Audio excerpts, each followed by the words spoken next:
happen, what's going to happen.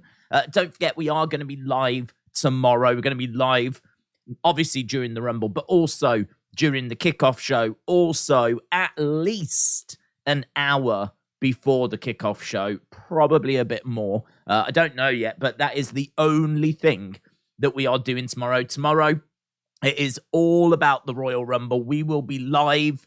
We will be reacting live. We will be taking your comments, taking your thoughts, taking your reactions as well as to what you think about the show as it is happening. So we've got all of that coming up tomorrow.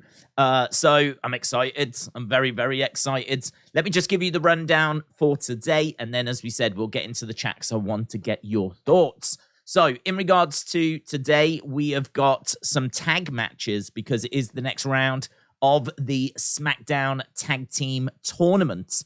So I think we've got the likes of Hit Row in action. So Hit Row are going to be competing.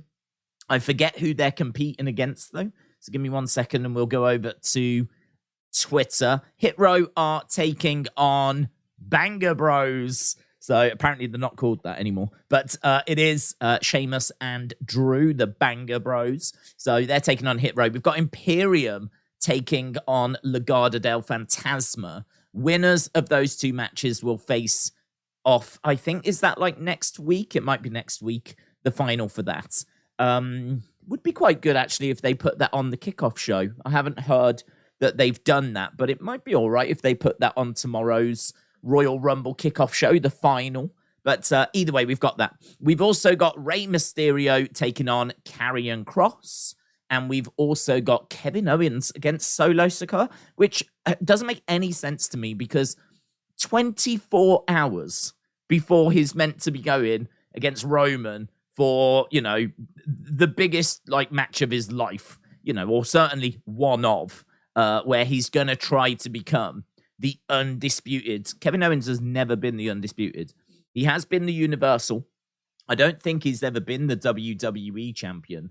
And he's certainly never been the undisputed champion by like holding both. So I don't think it's unfair to say tomorrow is the biggest match of his life. And here he is just 24 hours before having to face Solo Sikoa.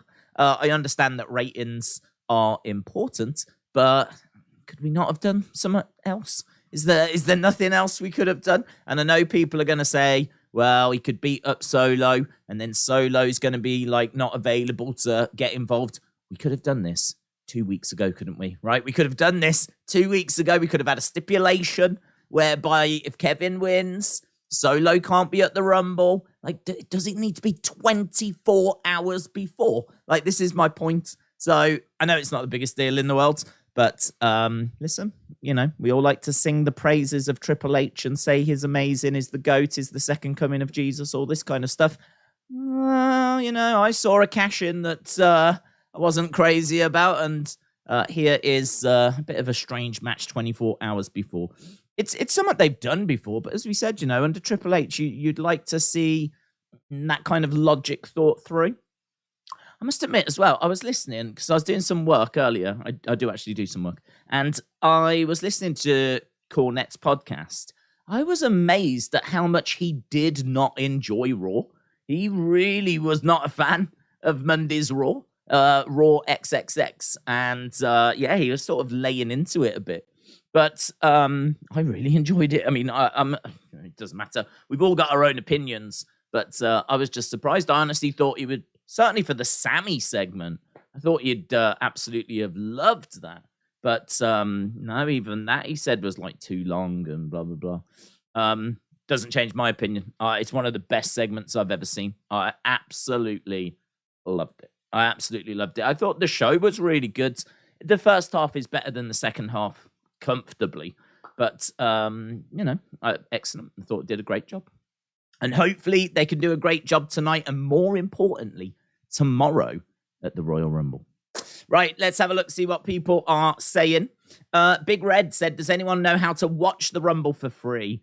I mean, like, it might be on Watch Wrestling, but honestly, I don't know. Sometimes that gets taken down and moved. I think they've moved like 1 million times.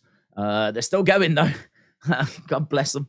But I mean, it's not that much, is it? On Peacock. Peacock's what, $9.99 a month, something like that. Like, gone are the days where you used to have to pay $50, $60, $70 or whatever for the Rumble. It's like $9.99. You might even be able to get a trial period or something. I don't know. So it shouldn't be too difficult.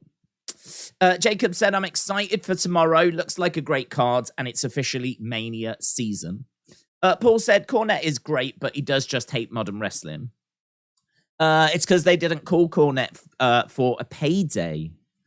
Well, yeah, I mean, maybe you're right. Maybe you're right. I don't know. I've got a weird relationship with, like, well, not with Jim Cornette, but with listening to Jim Cornette.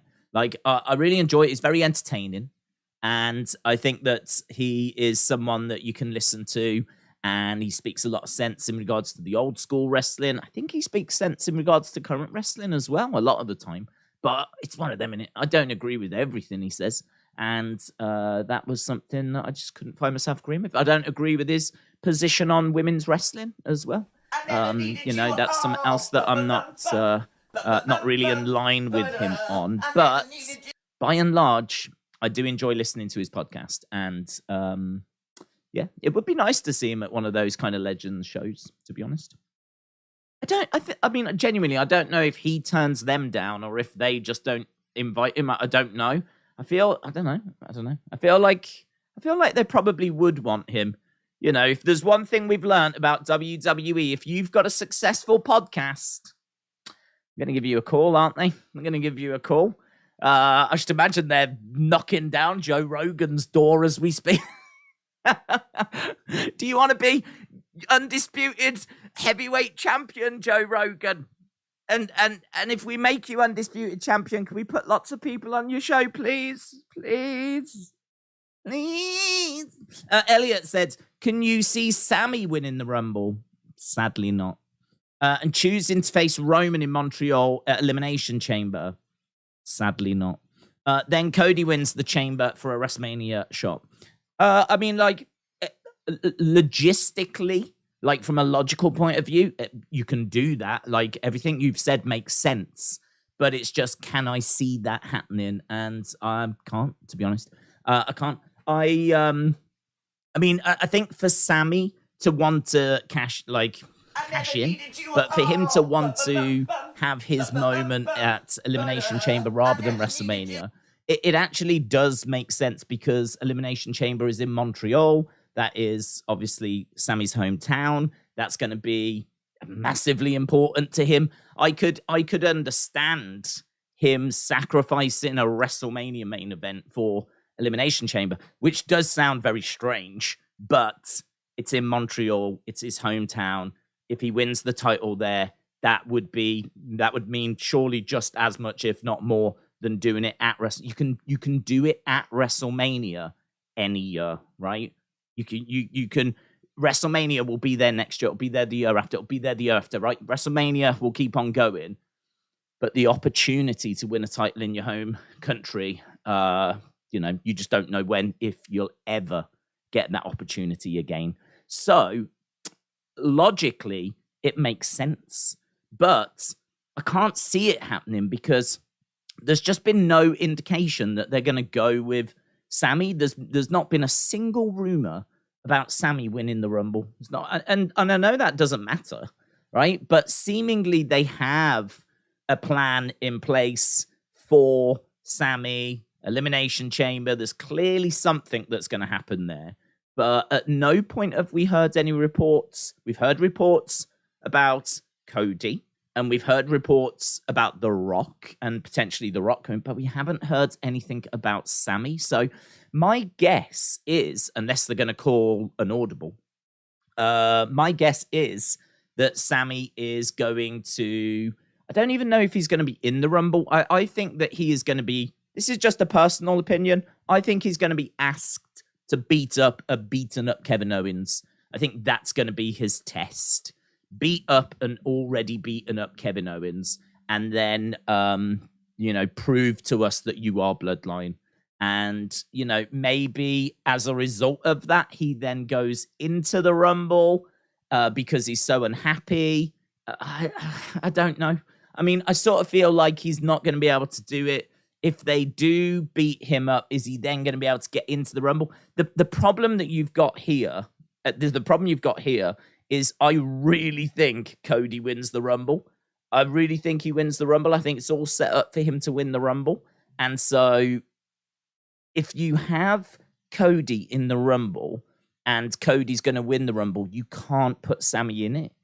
And if you are going to put him in it, you've got to eliminate him early because you cannot have the fans. It would be like 2014 where Batista's winning it and you have Daniel Bryan sticking around to the end and then Daniel Bryan doesn't win. Like, you know, the crowd turned on Batista anyway, but it would have been a hell of a lot worse if, say, Daniel Bryan was the last person he eliminated, right? So in regards to the Rumble, like, I'm going with a no. Like, I don't mind the idea. It's a great idea. I haven't got a problem with the idea, but I'm going with a no. I don't think that happened. Would I want that to happen? Yeah. I think it's a pretty good idea. I'm down for it. Do I think it's going to happen? I've got to go with no. I just haven't heard anything about it, like Sami winning the Rumble. It would be a shock. It would be a surprise.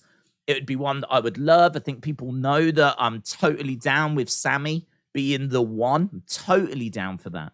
And I just think it's Cody's time. You see, if you put the belts onto Sami, you're not going to do Sami and Cody at WrestleMania. So, you know, it's a real problem. It's a real problem. Like, you know, if Sami's in the Rumble, that's a problem. If Sami does go on to win the titles, that's the problem. And it all comes back to the same name, Cody. Cody is the problem, like, because if he wasn't around, you would just, it's Sami in it. You go full steam Sami. If Cody Rhodes was not around, you would go full steam Sami. But he is around. He is coming back. Can you delay it until SummerSlam, where maybe Sami will have lost it by then? You know, could you put the belt on Sami, have him lose it because someone cashes in, and then have Cody win it at SummerSlam? You could maybe do that. The problem you've got is that I think some of the fans will want to see Cody get it. Like, I sort of feel like we don't have one Daniel Bryan this year. We've got two people that together would make a Daniel Bryan, but we've got two people. We've got Cody, who people really want to see win the title, but equally we've got Sami, who people are absolutely loving at the moment, and they're getting in each other's way, aren't they? Getting in each other's way. It's a real problem. I suppose in a way, it's very reminiscent of Bret and Lex Luger back in like 93, 94. Bret Hart was like so over with the crowd. People loved him, right? But the company wanted Lex Luger, and they did the whole bus tour. He slammed Yokozuna, SummerSlam debacle, right? Apparently he didn't win the title at SummerSlam. He was going to win it at WrestleMania. Blah, blah, blah, blah, blah. We get to Royal Rumble 1994. They both win.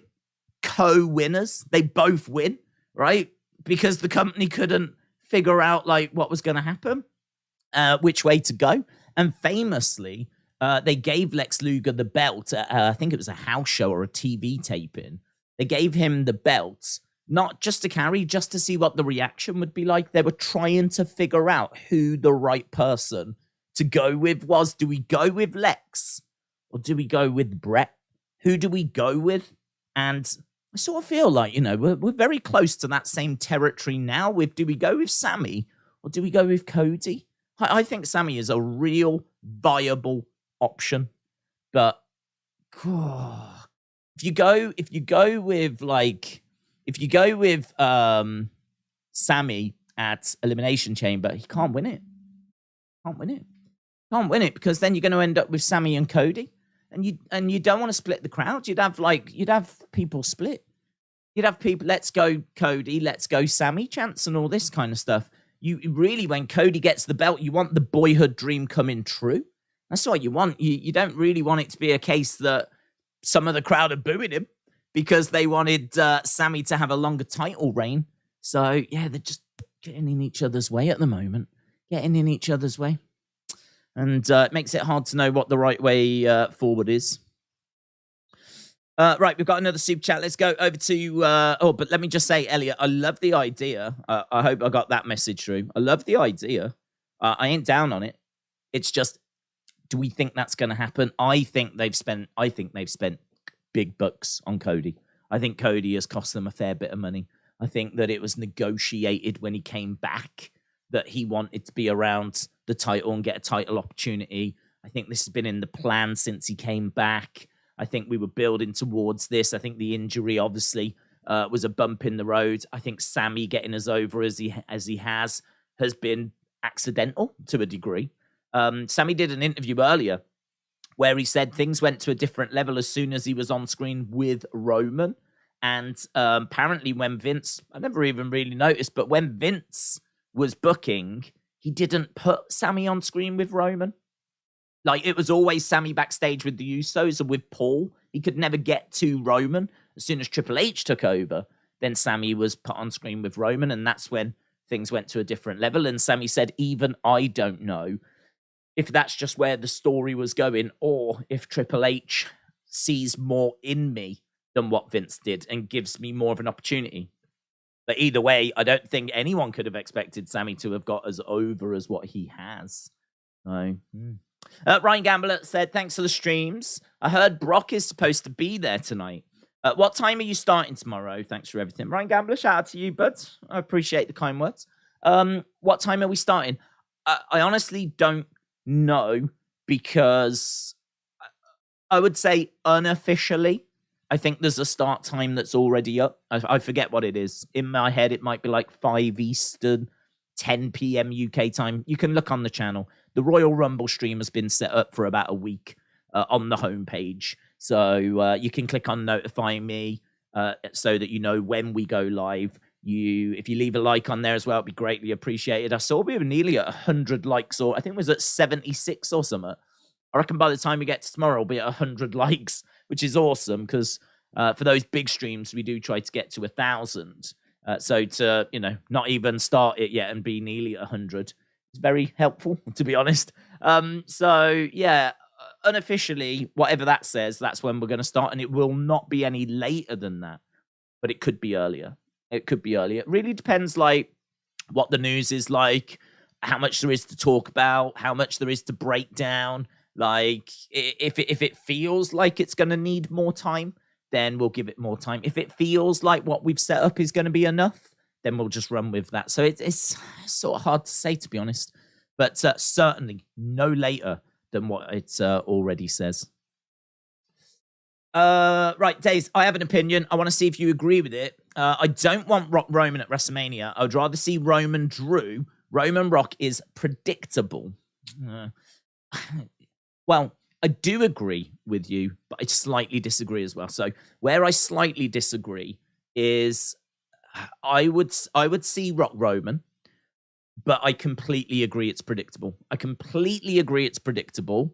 But I would still see it, because I think a lot of matches in the history of WWE, you could argue, have been predictable, but they're still matches that you would want to see. Like, I reckon the most iconic match is Hogan versus Andre.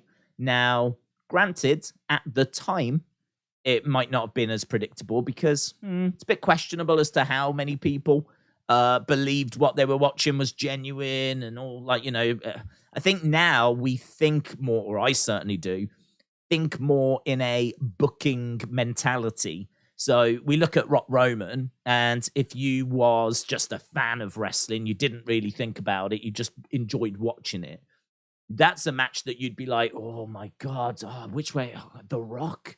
Like, one of the biggest names in the history of wrestling. Wow, like The Rock. Yeah, he could win.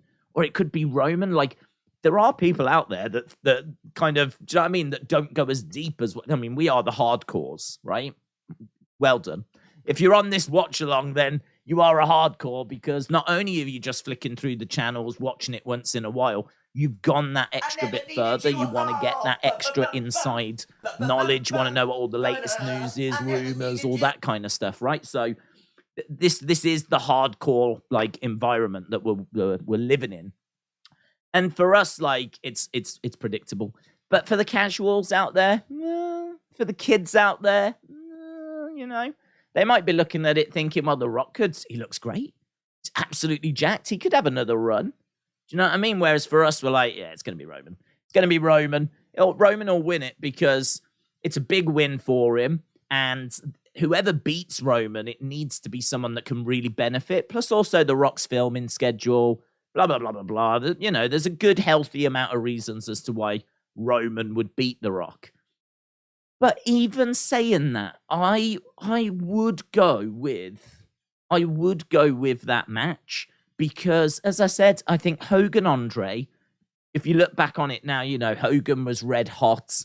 Andre was struggling with mobility. You could hardly walk. You know, that one you could look at and go, wow, a win there for Hogan is just monstrous.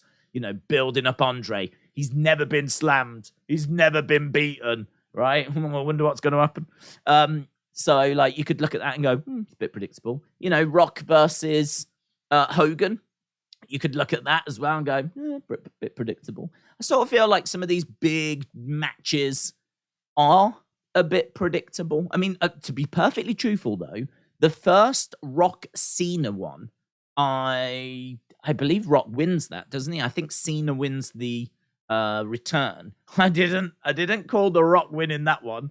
That one definitely took me by surprise. So they're not all predictable. That one caught me out. But by and large, I think a lot of these big matches you can kind of call. But I just think that moment, I think wrestling is about moments. So I think seeing them face to face and having that image where you've got Roman as the tribal chief and you've got The Rock as the biggest guy in Hollywood, and they're in the ring and they're looking around and the place is going banana, right? That is one of them moments, isn't it? That is one of them moments. I think to avoid that, because the outcome is predictable, would be a bit of a shame, to be honest. I think there's enough shows where we can do Roman against Drew, or Roman against like Cody, or Roman against Sammy. You know, there's enough shows where we can do these matches, but there's really not many shows that are big enough that you could do Roman versus The Rock. And I just think, like, enjoy it for the spectacle that it would be. And yeah, predictable. It's predictable, but I don't think really the outcome, it's going to sound crazy, but I don't think the outcome of matches is always the full story. For example, like, you know, if I go into a Gunther match, for example, I'm really looking forward to it, not because I think he's going to win, or like I just want to see him get another dub. It's because I know he is going to give me a potential 5-star performance. You know, this is why people love the likes of Johnny Gargano, who was capable of like 5-star performances. This is why people love Bret Hart. They don't love Bret Hart because he is one of the most dominant people in the history of wrestling. You know, someone that's got like more wins than anyone else. It's because when that bell sounded, what he did was magic. I mean, he was just one of the best in-ring performers. And so I don't subscribe to wins and losses don't matter. But I just think there's maybe a bit more to wrestling than just the outcome. So, yeah, I do agree. I do agree that it would be predictable. My slight disagreement would be I would still take it. I think that would be one of those iconic moments. I could see a lot of people having it as like a poster on the wall. Do you know what I mean? Like having them being face to face. For me personally, I'd have, and I don't know why I don't actually, I would have the face off of Hogan and Andre. To me, that is wrestling to me. Maybe it doesn't look as appealing now after Hogan's comments in recent years, of course. But if an alien came down and was like, you know, what is wrestling? Whatever. I mean, let's not get into how it speak in English, but whatever. I would be like, you want to watch Hogan against Andre? And I'm sure that a lot of you would choose other matches. For me, it'd be Hogan and Andre. You're talking about two massive guys, larger than life. One is a red hot heel. The other is a red hot babyface. Hulkamania is absolutely running wild. And, it's just, that's it. That is wrestling. That face-off between the two. Andre, who apparently hadn't been slammed, hadn't been beaten in like 15 years, taking on Hulk Hogan, the hottest star, in WWE. You could argue WWE history, but yeah, I don't think that's unfair. Bruno was red hot, but the thing with Bruno is he was red hot in certain areas. I don't know. He certainly wasn't red hot internationally on the level of Hogan. So different era, wasn't it? So deep dive, done that one. Let's go to Mitchell. Mitchell, my friend, appreciate the support, buds. I'm doing a rubbish job of getting to as many comments as possible. Do you know what I was going to do? I was going to put a number on screen, and every time I answered a question, I was going to press a button, and it would like change the number, and I was going to see if I could get to like 50 or something like that. I might do that for like, probably not the Rumble, but maybe Raw on Monday. I might do that. I have a little number somewhere. Every time I answer a question or like read out someone's theory, I could press that button and see if I could just, you know what I mean? I've got to start getting through these a bit quicker. Just rabbit on too much. Mitchell, shout out to you, my friend. Really appreciate the support. You know that. You know that, Mitchell. Mitchell said, I would love it if Sammy wins the Rumble and Cody the Chamber. Somehow Cody gets into the Bloodline story, talks Sammy into taking his Rumble chance. Seriously, we get a triple threat at Mania. Cody, Roman, Sammy. My only issue there is, like, let's look at that as like the story. I just think they're going to get in each other's way. I just think like you're going to have some of the crowd that are going to be behind Sammy. You're going to have some of the crowd that are going to be behind Cody. I feel like they're just going to get in each other's way. I wonder if you do WrestleMania 10 in the sense of, okay, there's no Rock. So how about if you did, I mean, I'm not a big fan of this. I am fully aware what I'm about to say contradicts what I have said in the past, okay? So I'm putting that caveat out there. But what if you did Cody versus Roman night 1, winner faces Sammy on night 2, right? Now, the reason why I say that contradicts what I've said in the past is because I'm not a fan of Roman main event in 2 nights, because a couple of reasons. One, if he gets injured, it messes up night 2. The other thing, I think you're also overexposing Roman, right? And I think that's a problem. But then equally, I also think you're taking an opportunity to main event WrestleMania away from someone else. So I wouldn't do it. I wouldn't do it. I'm not going to contradict myself. I wouldn't do the triple threat because of the baby faces like getting in each other's way. I don't mean physically, although they could. I mean more like with the crowd, just splitting the crowds. I feel like it should be everyone rooting for Sammy against Roman, or everyone rooting for Cody against Roman. And I think if you put Cody and Sammy in the same match, you're going to have some people chanting for Cody, some people chanting for Sammy. It means like if Cody wins the title, there won't be that universal explosion of joy, because you'll have part of the crowd going, oh, I wanted it to be Sammy. I just don't think that's the right way to do it, because I think when Cody gets there, it needs to be that universal explosion of joy. Same if Sammy ever gets there, it's that big universal explosion of joy.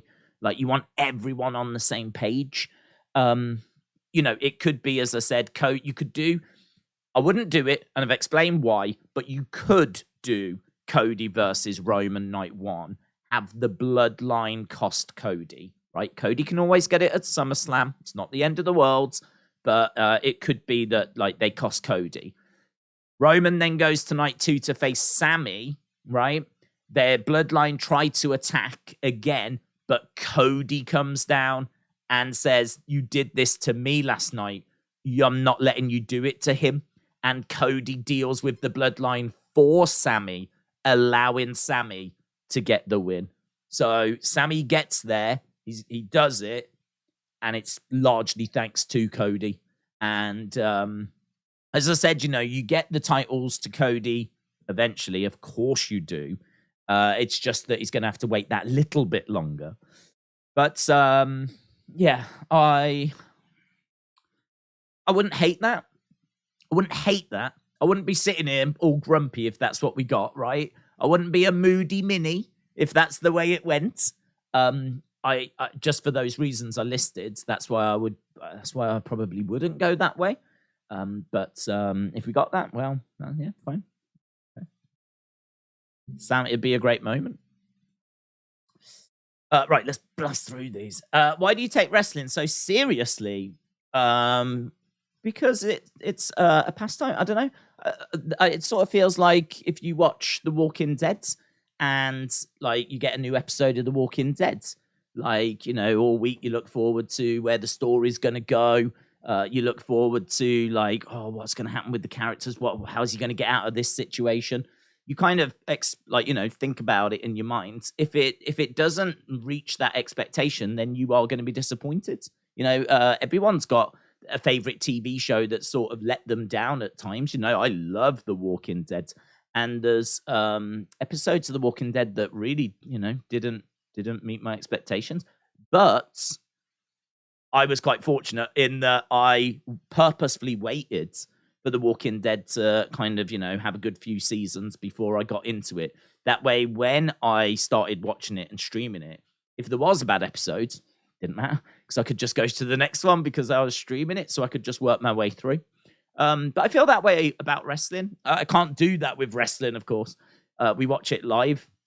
If there was an episode of like Raw or SmackDown that was a bit of a letdown and you could just jump to the next one, that might be a nice way of watching it, actually. That might be a better way.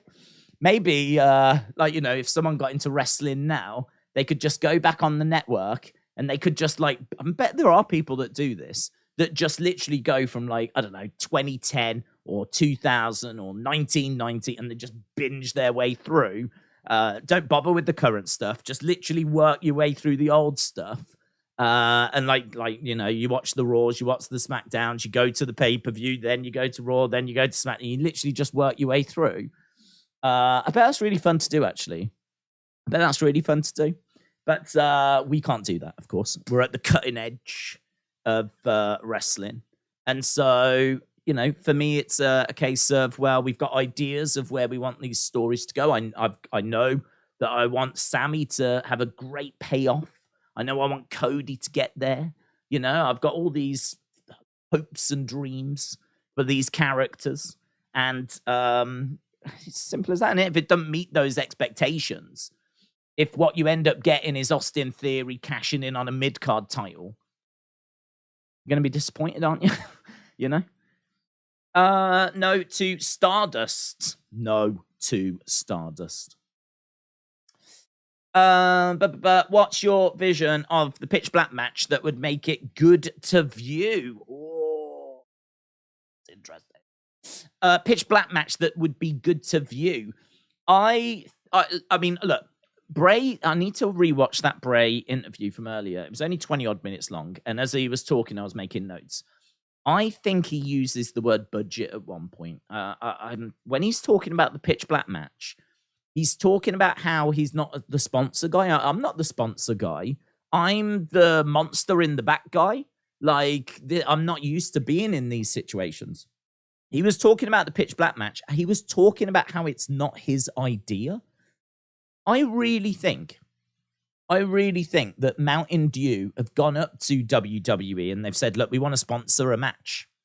And WWE have gone, okay, well, for X amount, you can sponsor a match at Royal Rumble. And they're like, okay, well, we've got this pitch black drink. We want a pitch black match, right? A Mountain Dew pitch black match. What can we do with that? And, I mean, look, if you've just got that as the name, the first person you think of is Bray, right? A pitch black match. Oh, wow. Should we go with Dana Brooke? No, you go with Bray, right? Or maybe you would go with Karrion, but you're probably going with Bray. And so it feels like the match came first, and then they've kind of gone to Bray and gone, right, what should we do? But I think that Mountain Dew have obviously paid for this. I think there might be a bit of a budget for this match in particular. we've already heard Fightful talking about neon elements, right? So I sort of feel like you have the ring pitch black, right? Have the ring pitch black. But I think you can have light in the surrounding areas. Now, what I mean by that is maybe the fireflies holding up their phones. But we've also heard about these neon elements. I don't know where you put these neon elements, but if the ring is pitch black and you've got light around on the outsides, I sort of feel like that should mean that you get visibility on the outsides of the ring. I don't mean like outside the ring, although I think you would. I mean just more on the outside of the ring itself. If you imagine the ring and the ring ropes inside the ring, I'm talking about the perimeter, like around, and then that would mean that the heart, the inside of the ring, the majority of it would be pitch black. I think that what you could do is you could just have them fighting and make sure that the action is a lot of the time towards the outside of the ring. There would be times, of course, where you would go in and you would go into pitch black and it would be, hard to know what was happening. I think they're going to have to be very disciplined with only being there for a fleeting moment. You can't spend minutes at a time in there, right? Because it's going to be dull. I think you need to stick onto the outsides. What it does allow, though, is it allows Bray to be on the kind of outside part of the ring, go in, and then come out as a different persona. Right now, we've spoke about this. I'm not crazy about him changing his attire, right? That's not something that I'm personally looking for. But I think that there are ways that he can change his demeanor but the thing is that if changing the demeanor in a pitch black match, changing your personality, the way that you're carrying yourself, that's not really going to come across to the thousands of people that are in attendance. Like this, I think this is going to be a very difficult match for them because it's going to be in front of them, but a lot of these moments they're probably going to have to look on the screen for. This is one that I think will play well at home. I think that the cameras, seeing like this fight, you're seeing them brawl, you're trying to see who's got the advantage. Like, on the outskirts, you might be able to see a bit of work over by the ropes. And then like going in and then he could come back out as a different persona. How that shows itself visibly, you're probably going to have to change attires. Probably going to have to. Because like you're going to need to show that he has changed, basically, that he he's got this it's a different person that's in there now. It's a different personality that has come out. I'm not crazy about that. I'm really not crazy about that. I am going into the pitch black match with intrigue, but also concern.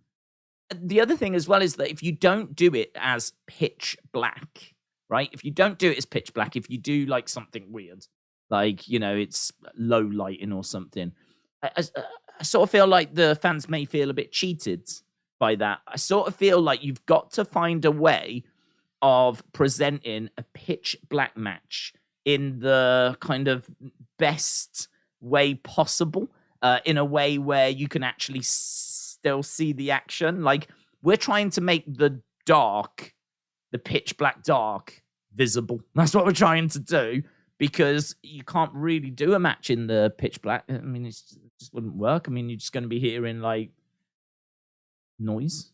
I mean, like, the other thing that you could do is put blindfolds on them. They would be in the pitch black. A blindfold match for them, they would be in the dark, but we would still see them. So, I mean, you could do something along those lines. We've seen blindfold matches before. They're not that exciting, to be honest. They're not that wouldn't be very innovative. That wouldn't be exciting, and it wouldn't explain the neon elements either. So I wouldn't really. I don't think we're going that way. I don't feel like we're going that way. I don't think we're going with blindfolds or anything like that. I would be quite interested in seeing like a really cool lighting setup, something really interesting that, as I said, really illuminated the edge of the ring and just left, the center part itself as being like dark.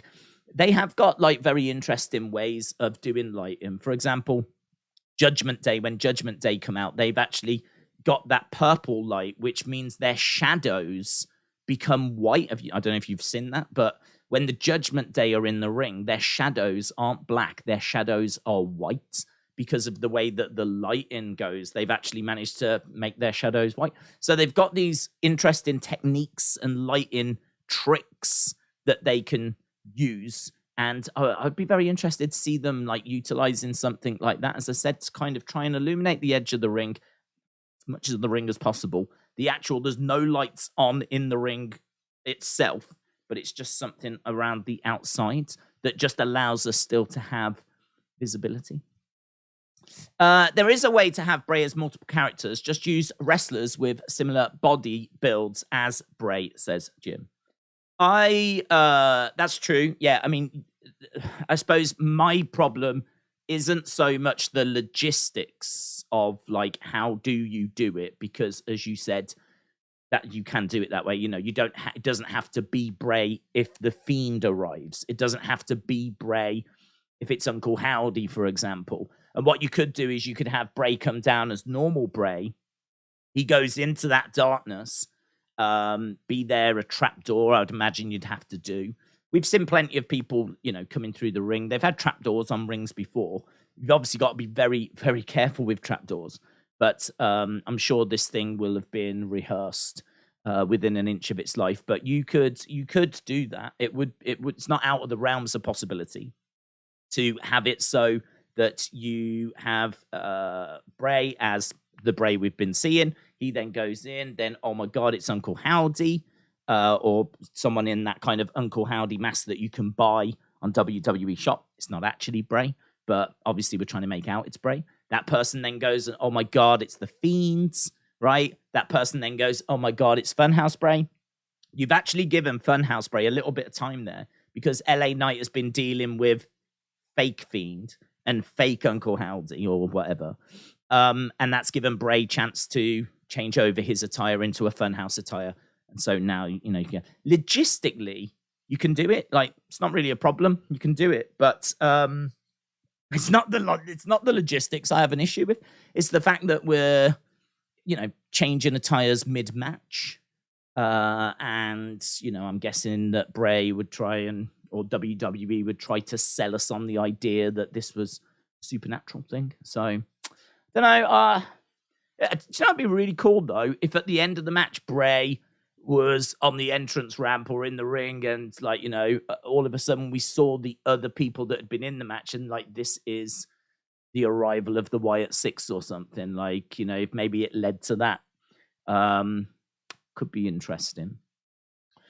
It's really, as I said, I'm going into it with intrigue, but also concern. Miss Clown 1 said, my dad is a big fan of Batista in and out of the ring. Okay, it's nice. Miss Clown 1, shout out to you. Hayden said, how are you, Days? I'm good, thank you. I'm doing well. Days, how would you book Cody and Sammy in the Rumble? I would have Cody win it. I would have Sammy probably not in it. I think I would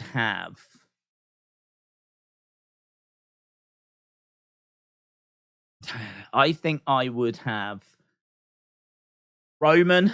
So if I'm booking the Rumble this weekend, Cody's winning it. Sammy is going to be at ringside with Roman, and there's going to come a moment where Roman wants Sammy to deal with Kevin, or he's beaten up Kevin and he wants Sammy to go that little bit further, and he wants him to properly put him down. Sammy won't be able to do it. He won't be able to do it. He'll say, look, I'll help you win matches. I can't do that. I can't. I know his family. I know his kids. Like, I can't do it. I can't put him down for good. You know, this is basically what Roman wants. He gives him the chair. There's a lifeless Kevin Owens. Like, I want him out of the WWE. He is a constant thorn in my sides. I had to face him a few years ago at the Royal Rumble. Now here I am facing him again. This is a problem that is always going to be here as long as he is here. I need you. I command you to put him out for good. And Sammy can't do it. He won't be able to do it. That's his lifelong friend. He knows the family. He knows the kids. He won't be able to do it. I think that might be where Roman snaps. I think we beat up Sami. I think we brutally beat up Sami. I think we're going to have to make it very, very clear that Sami is not around. Sami is in a bad way.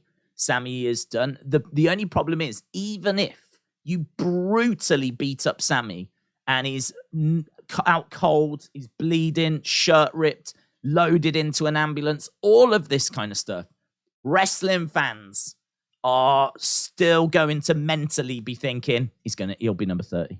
Sami will be number 30.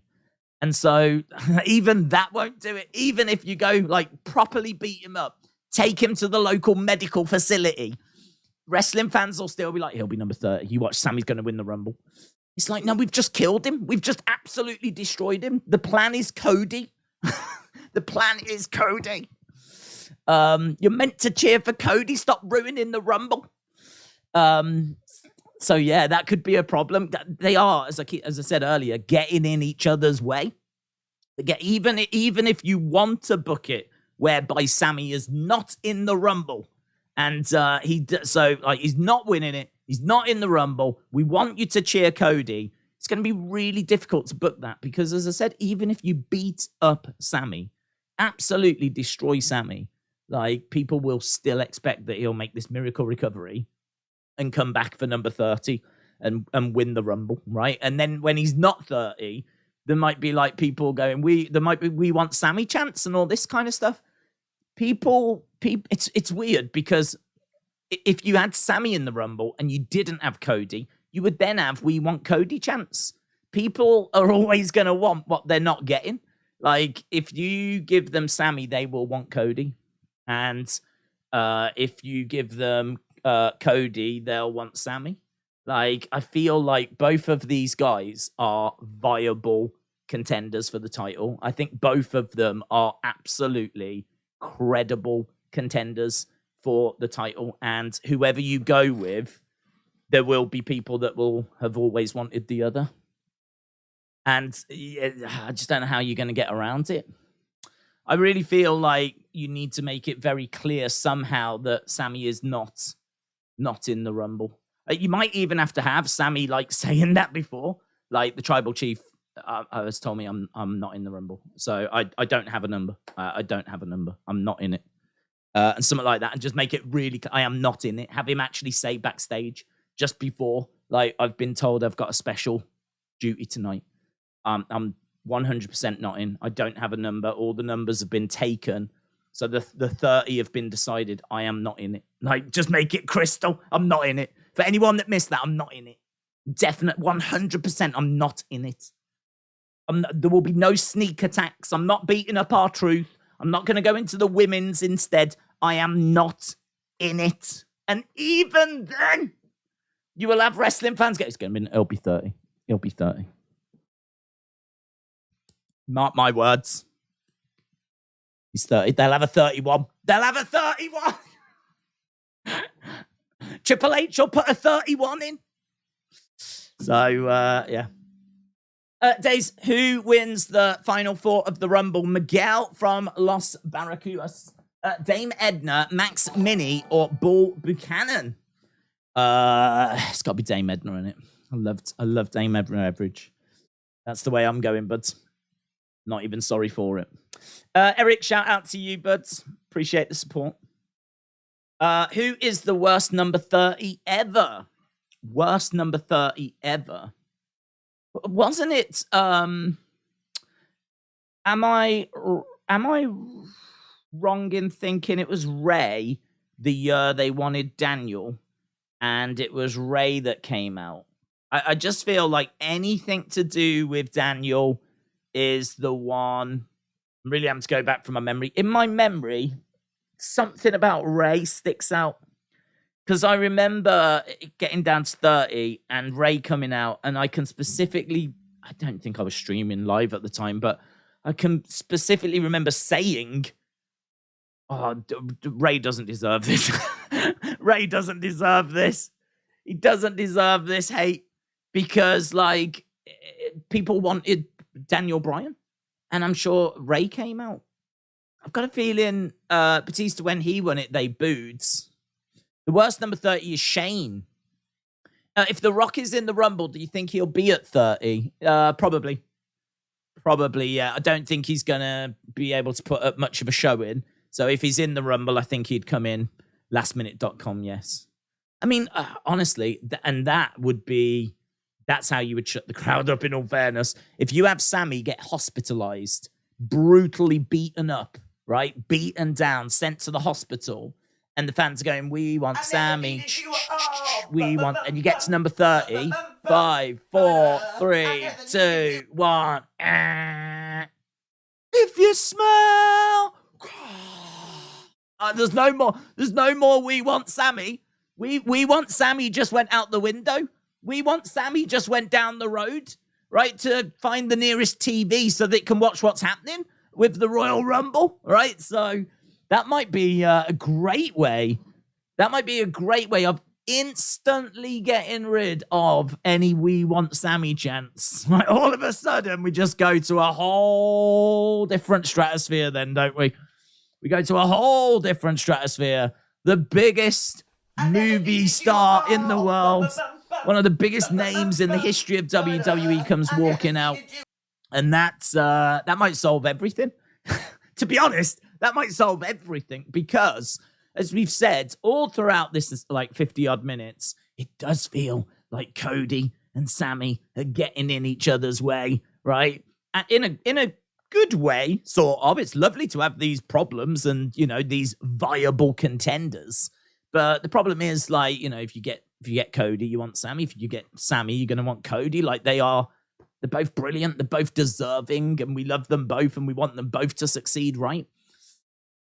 I think Rock supersedes all of that, to be honest. I think he absolutely just, like, he's just electrifying, isn't he? He's electrifying. He's a legend. He's someone that's just, the place will go banana. The place to go banana if Sammy was to come out at 30 or Cody at 30. But I think The Rock, and certainly with recent reports about how it's starting to look less likely as well. You know, we're starting to hear now that, like, they approach Fern doesn't, you know, it's not looking as good for The Rock now being, like, at WrestleMania. So you sort of look at that now and you're like, if that has got out to the smart marks, the people that are, like, properly looking at the dirt sheets, then, you know, I'm not expecting The Rock. I'm not expecting The Rock. So if we get The Rock, I think he wins the Rumble. And I also think, like, it'd be a monster surprise. Be a monster surprise. I felt really good for us getting Rock Roman at WrestleMania. And I must admit, past week, my thoughts, my beliefs in that have been rocked a little, because, you know, we're starting to hear now, certainly the rumors coming out that it's looking less likely. I still can't quite let that go. I'm still feeling pretty good that that's the plan. I just think that they would have approached him a long time ago. And I just think I don't see how you don't get it over the line. I just don't see how. I can't see how. I can't see how you don't go to The Rock 2 years ago and say, you know, this date, well, here's a load of money, keep it free, yeah? Once you get to this date, I don't know, January, whatever, we need you to start training for WrestleMania, right? But that's the plan. Like, you can have this conversation 2 years ago. You can have it 2 years ago. Like, we knew that WrestleMania was going to be in Hollywood a long time. I don't know the exact date we knew, but we knew a long time ago. I even said on the stream the other week, I was like, you know, you can imagine Vince talking to the phone going, SoFi, so we definitely got it, yeah? Los Angeles, yeah? Hollywood, yeah? Definitely got the stadium? Yep. Okay, thank you. Hello, is that The Rock? Like, literally, bang, bang. Don't even know if that phone made it down before that phone was picked up. Woo! Just like that. So I just find it hard to believe that, like, the Rock thing's not gonna happen. I can't imagine that he turned around and went, oh, do I want a main event WrestleMania? I don't know. I might be doing the Tough Fairy too. I don't know. I mean, there's not. Come on, mate. Come on, Rock. I understand that, film opportunities and all this, coming up, big deals. Maybe he's doing something for the next Black Adam or something. I don't know, but come on, mate. I mean, there's a window here, and it is getting short. Like, it does feel like if it ain't going to happen now, is it ever going to happen? If you can't do it now, is he ever going to be able to do it? Because, he's not getting younger. He's not getting younger. It's not getting easier. 10 years ago, he had a match with John Cena, did all his pectoral muscle and got all these injuries. So it's something that, puts a real strain on the body. I just wonder if it is a done deal. I just wonder if they have managed to get him. And I just wonder if there's a little bit of putting a few stories out there, throwing people off the scent, things along those lines. Don't know. See, this is why I'm just not quite willing to go, yeah, it's dead. It's done. It's not going to happen. Just not quite willing to do that and accept that yet. We'll see. I mean, maybe we'll get a much, much better idea after the Royal Rumble. Mitchell, shout out to you, said, do you think we see Dragon Lee, Jay White, Great Muta, Riddle, Ciampa? Also, the Pitch Black match. The Bray interview didn't give answers. What is the Pitch Black match? Well, we don't know. I mean, we know that it's going to be no pinfall, no submission. We know that there's no other rules than that. We know that they've heavily teased in the videos, about the lights being out.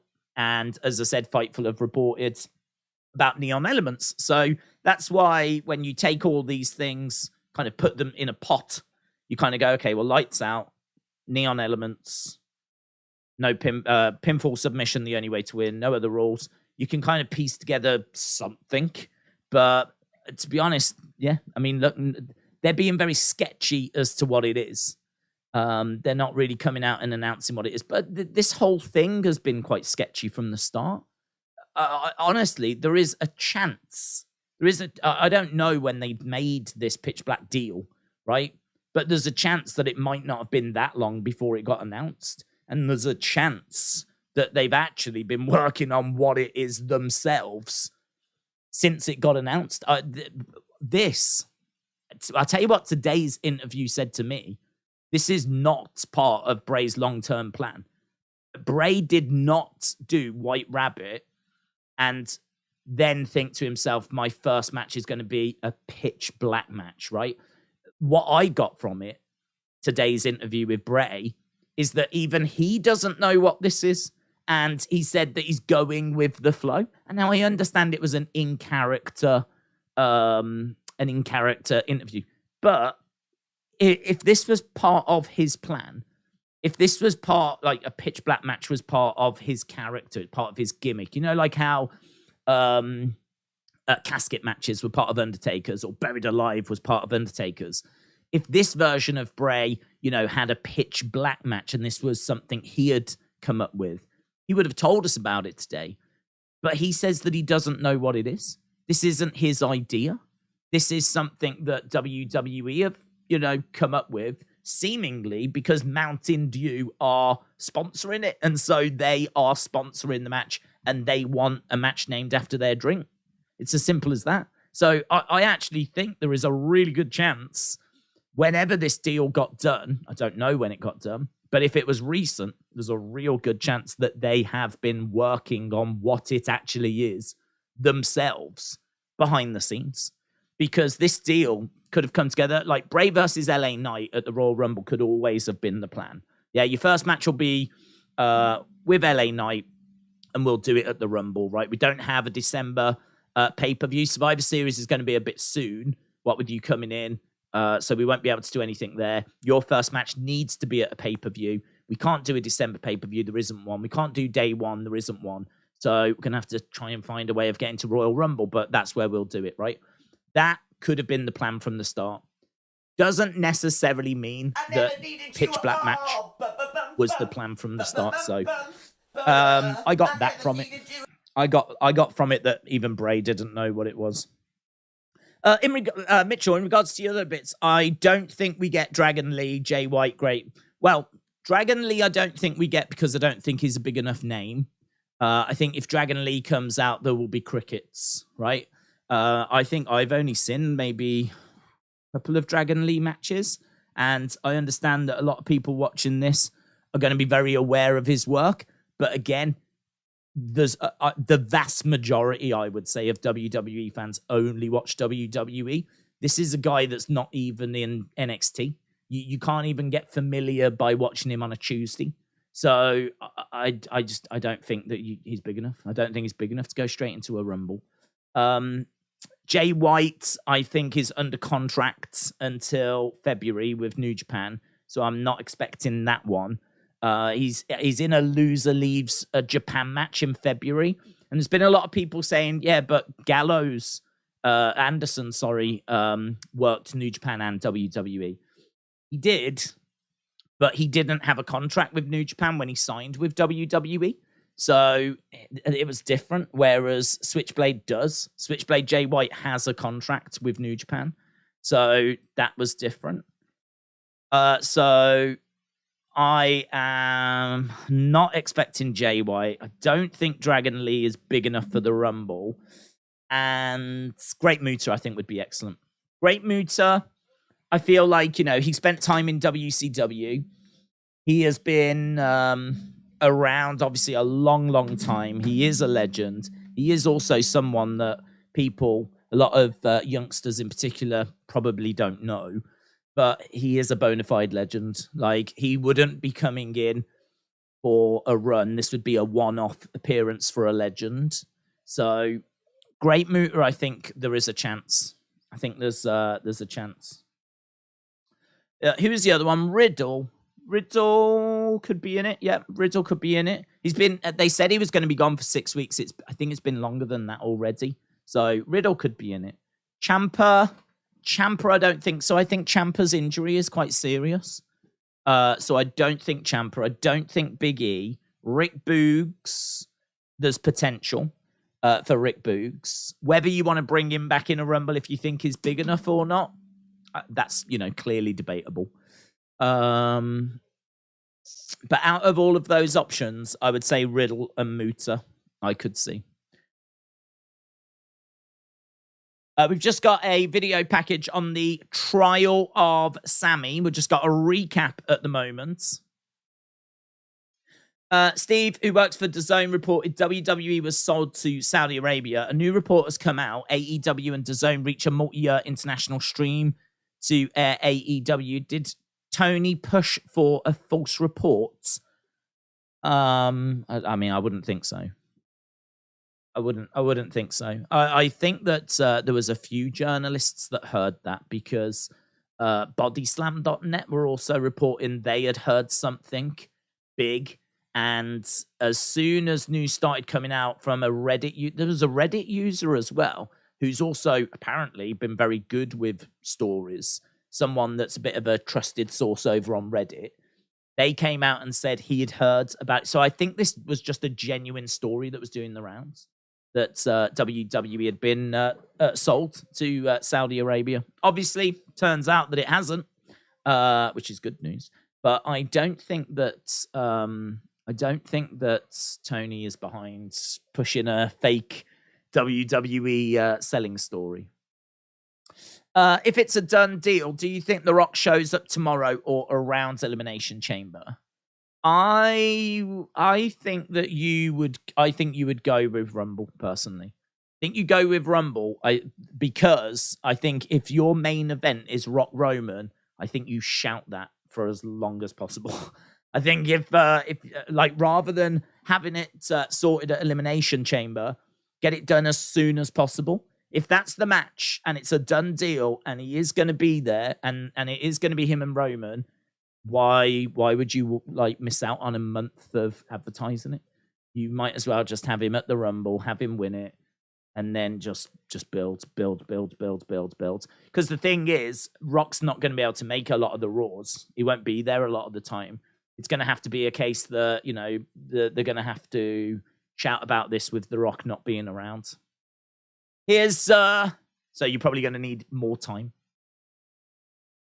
Here's the Bloodline then. So we are beginning with the show. We just had a video package. Here is Solo. Usos. Here's Sammy.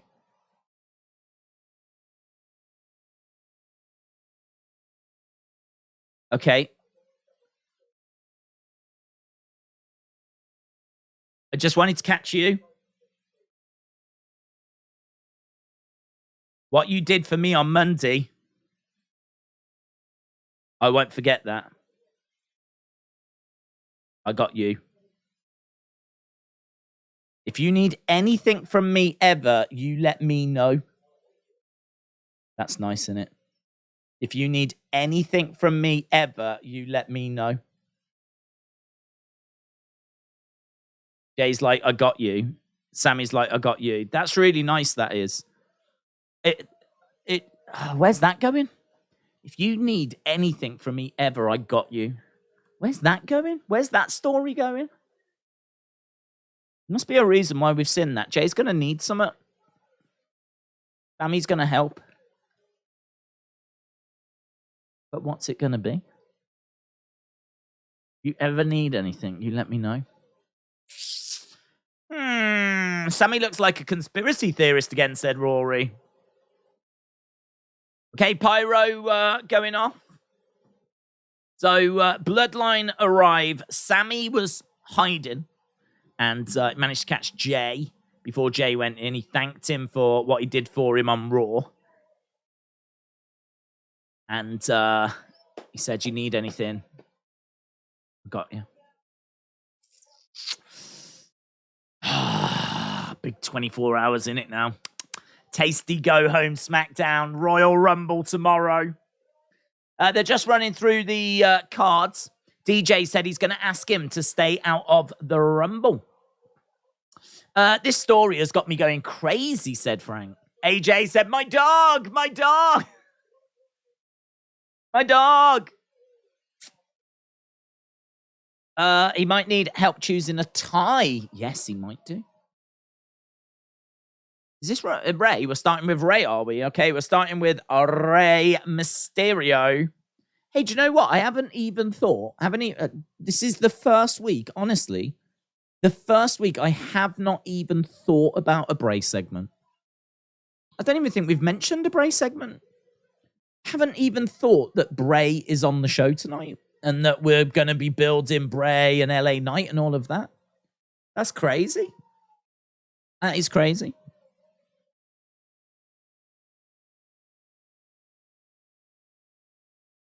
But Rey Mysterio versus Karrion Kross. I wonder what we do get from Bray tonight. Hey, Mysterio versus Karrion Kross. Daisy, you ready to rumble? Do you know, I'm so excited for it. I'm so excited. I am. I just hope it's a good winner. We've seen some rumbles where the winners have been pretty awful. You know, Alberto Del Rio comes to mind. I also remember John Cena winning. And I remember seeing like loads of memes of people saying like, you know, this is what my house will look like if Cena wins tonight. And like there was a picture of like a trashed house, completely like, you know, bombed out. And then Cena did win. So like, you know, I think there's definitely been winners that have not been the popular choices some years. Although maybe Ronda last year, you could argue as well. I don't know. Maybe Brock last year. People were pretty down on last year's Rumble. People were pretty down on it. So I just hope that we get a good winner, you know. God, could you imagine if in 48 hours, like, you know, we're sat here with Baron Corbin having... I mean, he is a wrestling god. They have been building him. Baron Corbin, the Royal Rumble winner. It won't be. But I just hope it's someone good. I just hope it's someone that we... Tell you what, we've got a few botches. The picture-in-picture, we just had the cameraman getting in the way. Just saw a picture-in-picture botch.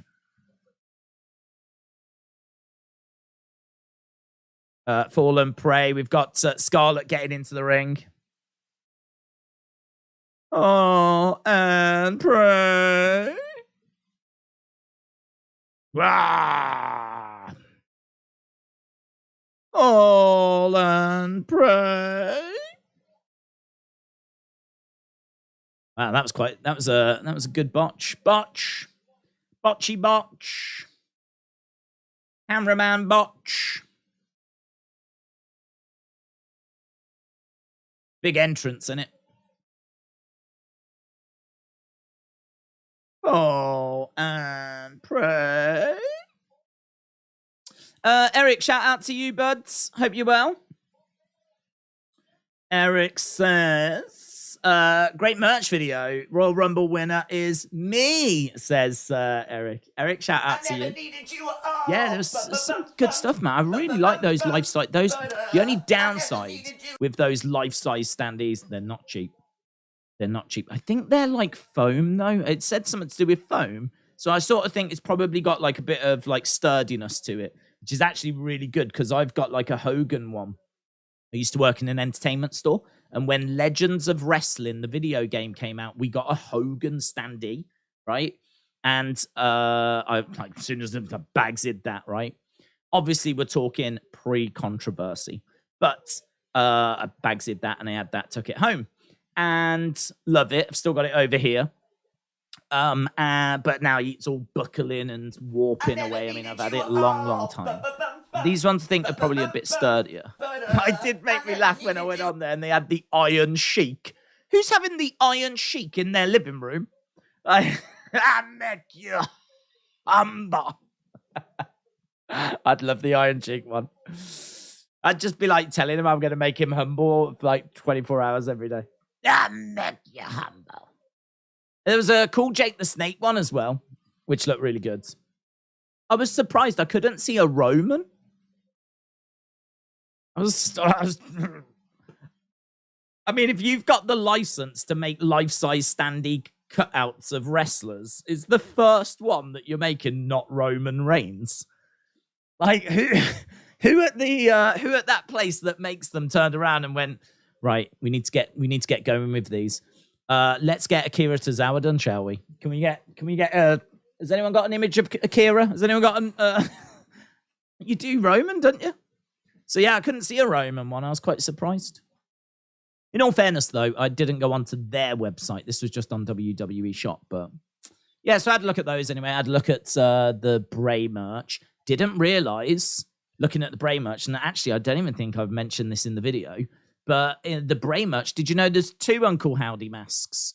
There's a cheap one that's like $12 or whatever, and then there's an expensive one that's like $60. I only thought there was one. I didn't realize there was two. Like, I just thought there was the $60 one, but there's a cheap plastic one as well. So if you have looked at the Howdy mask and thought, oh, it's just too much for me, have another look because there is a cheaper one that you can get as well. So that was quite surprising. The fact they still had bits of the ring as well from when The Fiend made his debut. Like, I think that, I'm being honest, I think that's really cool. If you're like a big Bray fan, a big Fiend fan, having an actual piece of the canvas from when The Fiend made his debut at SummerSlam, like, I didn't think you'd still be able to get those. I thought they'd be long. This is 2019, so I thought they would have been long gone. So I was very surprised to see that they were still up on the website. So you can get those in a plaque, like the Fiend's debut thing. So I was like, that's pretty cool as well. So yeah, I was genuinely quite surprised by some of the stuff that was available. And do you know what? Hang on, let me get the shirt. This one.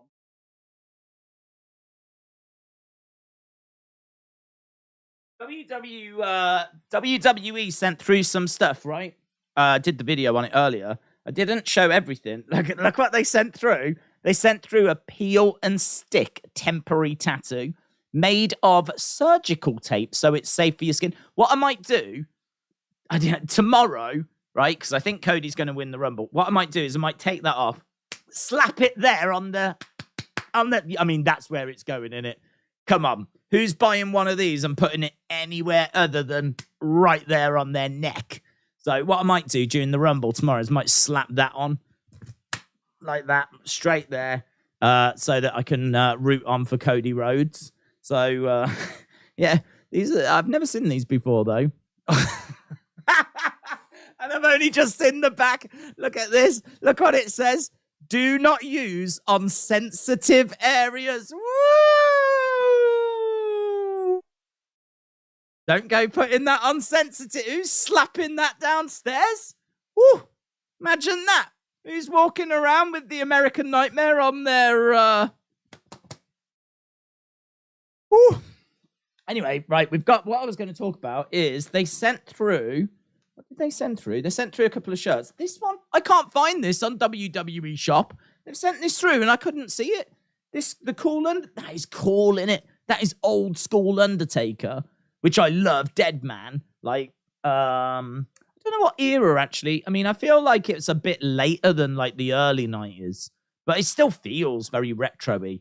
Because of it being grey, it reminds me of when he had grey when he first came in. I love this. I genuinely love this shirt. I can't find this on the thing.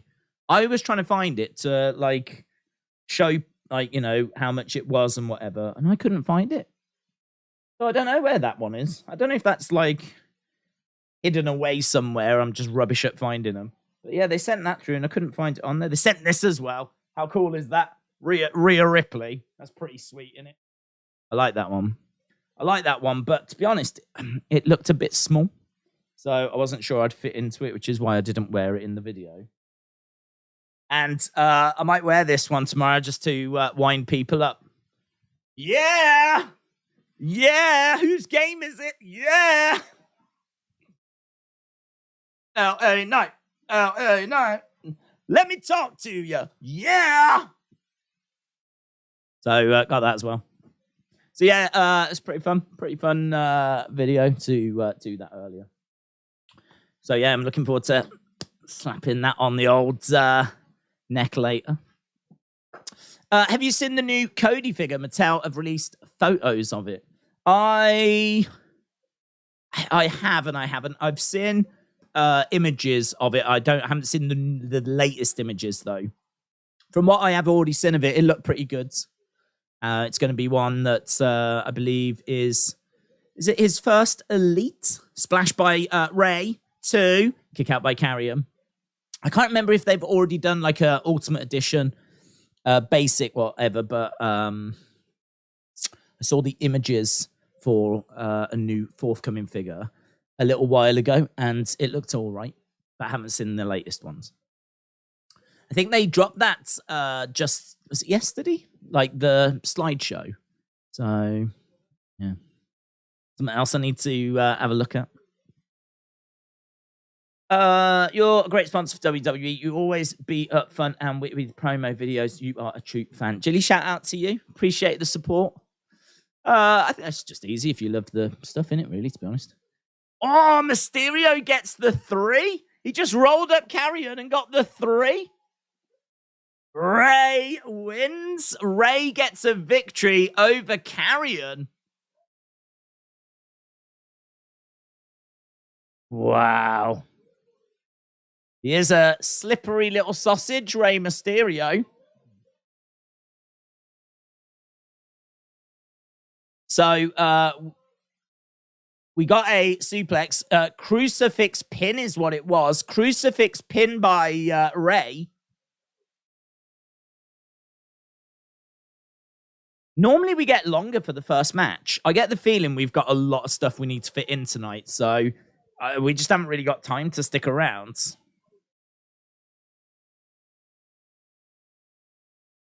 Boyaka, boyaka, 619. Ray and Karrion are 2 of the 30 men in the Rumble.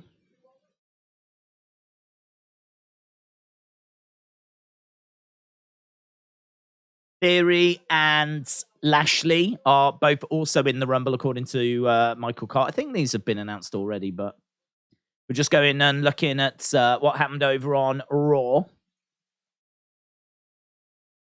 Right, Daze, do you think there's a chance Stone Cold could win the Rumble because of the offer that had been made to fight Roman? Could he win the Rumble? I mean, I don't know. It was pitched. We don't know that it was accepted. We don't know how far that actually went. I mean, could he? Sure. I think him against Roman. I don't know. I mean, Stone Cold to me looked like he had some limitations, and I don't think that's unfair, right? I thought the main event of WrestleMania was fun. Night one at last year, I thought with Stone Cold and Kevin, I thought it was fun. I had a great time watching it, but it was a match that you could tell Kevin was carrying, and it was a match that you could tell one of the competitors had been out the ring for a long time, and we would, I think we were all willing it on basically. He's not a viable threat to Roman. See, the thing is, I mean, you do get the face-to-face moment, which would be awesome. But I feel like The Rock would actually, I could be wrong here, but I feel like he could give us a decent match. I don't feel like The Rock has got Stone Cold's limitations because of where Stone Cold is health-wise. We know that his neck is done and, he's got his knee braces. Mobility's not brilliant. I don't feel like The Rock has got those problems. So could Stone Cold win the Rumble? He could. I'm obviously not expecting it. I don't know. I don't know that we're going to be getting Stone Cold and Roman. It was pitched. I don't know quite where we got with it. Must admit, I'm sort of hoping we don't get it. So I feel like you can put Stone Cold on the card, but not against Roman. Here's A-Town Down. Austin Theory has made his way down to the ring. A-Town Down. Right, Days, if you don't see Rock tomorrow, do you think we should rule him out, or am I being a bit premature, said Asib? It might just be a little premature. I think, if he's not there tomorrow, I don't think it's completely right. No, it's not happening. It does make it obviously a lot less likely because all of a sudden someone's won the Rumble and they're going to main event WrestleMania. So all of a sudden, not only was The Rock not there, but now we actually have someone that is going to go to WrestleMania. So there would definitely be a good argument that would say, yeah, you could probably rule it out. But I wouldn't. I mean, we know that WWE capable of anything, aren't they? You could have someone challenge the Rumble winner for their opportunity. We could have Roman doing 2 main events. There's definitely we could have Roman losing one of the belts at Elimination Chamber. And then that would mean the Rumble winner would face that person and they wouldn't face Roman necessarily. So, there would be many paths that we could still go down. So I wouldn't rule it out. I still wouldn't rule it out. But, the odds of it happening do decrease, of course. Socksniff said, Austin did have the perfect send-off last year, but I can't help it. I do want to see him again. I don't want Roman beating Austin, but Roman beating The Rock, I could. I don't want Roman to beat Austin. Oh, I think he would, to be honest. I think he would. I think he would have to because, as we said, I think whoever beats Roman is a made person. And Rock doesn't need it. Stone Cold doesn't need it. The way I look at them is they've had their careers. They're legends, guaranteed. First ballot Hall of Famers. Both of them get statues. Both of them have reached the highest level. Well done. You're at the penthouse. That's it. For me, the biggest honor someone can have in wrestling is to have a statue. I could be looking at it wrong, but we see quite a few people go in the Hall of Fame, and there's people that go in the Hall of Fame that we debate. Should they have had a statue? Should they not? Should they have gone in the Hall of Fame? Should they not? Only one person gets a statue a year. And some years, we don't even give anyone a statue. We've gone, a good few years recently where we haven't given out statues. But the likes of Undertaker last year got one. I think Ric Flair got one before that. Dusty Rhodes got one. Andre's got one. Ultimate Warrior's got one. I understand his comments and things that he did definitely, soured people towards him. But I think the impact he had on the business was undeniable. So I don't begrudge him getting one. I sort of feel like, if you look at the Hall of Fame and you look at your Coco Bewares, your Bellas, right? Those kind of names that go into the Hall of Fame. Like, for me, your Hogans, your Stone Colds, your Rocks, your Warriors, they're a level above that. And so for me, that would be the statue level. I sort of feel like Stone Cold and Rock are there. Really, the person that beats Roman should be someone that needs help getting there. That's why, for me, it would need to be a Cody or a Sammy.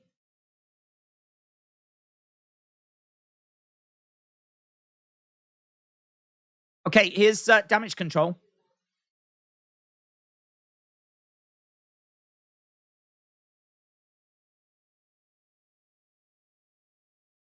It's going to be every woman for themselves. So Damage Control are confident of winning.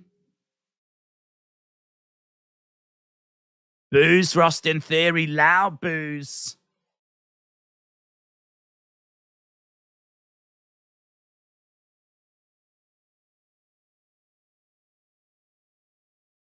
The champ is here.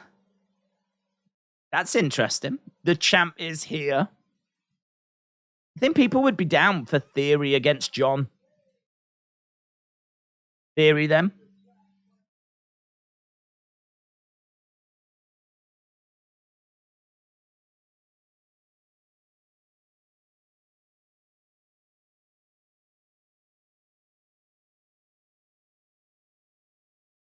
He's going straight to the Rumble.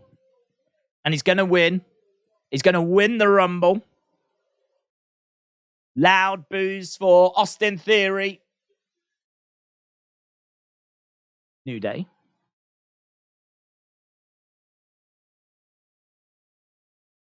New Day coming out. NXT Tag Team Champs.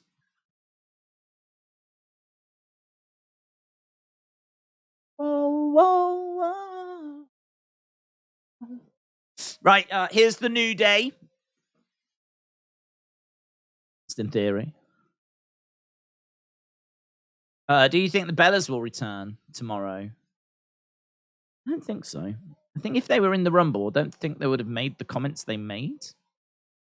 So, sort of don't think so. Baby! Is Xavier Woods on the shelf? No. I think so. He's competing at Vengeance Day.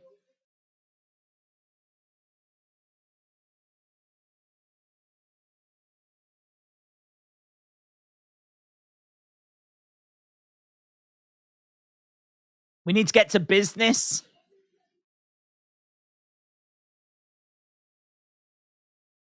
He said you can waste time on the 3-hour show. 2-hour show, we got to get to business.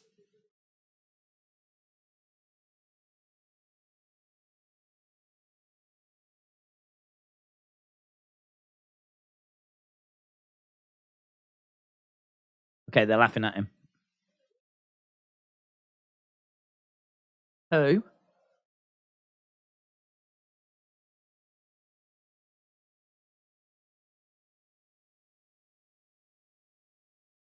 Okay. If one of us wins the Rumble, we all win the Rumble. So Xavier and Kofi are going to be in the Rumble. I mean, Kofi being in isn't the biggest surprise, is it? Because he has that elimination spot.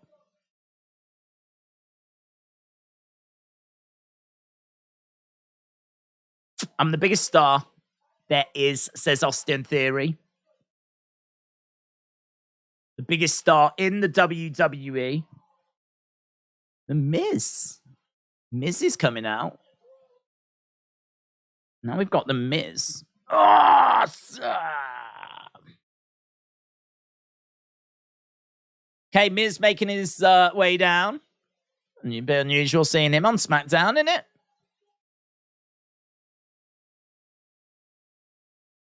Miz having a little look around. The Miz.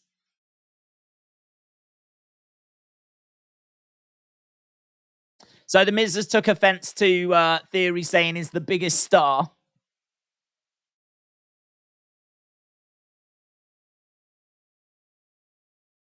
Miz calling Theory calls Miz old.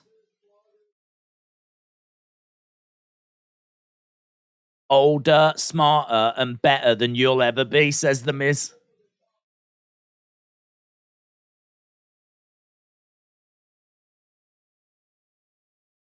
So Miz said that he wants to win the one thing he's never won, and that is the Rumble.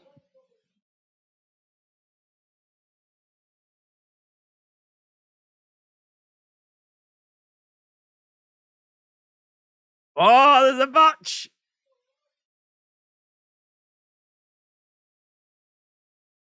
There's nothing more dangerous than me with something on my shoulder. He got all confused, didn't he? Lashley's coming down.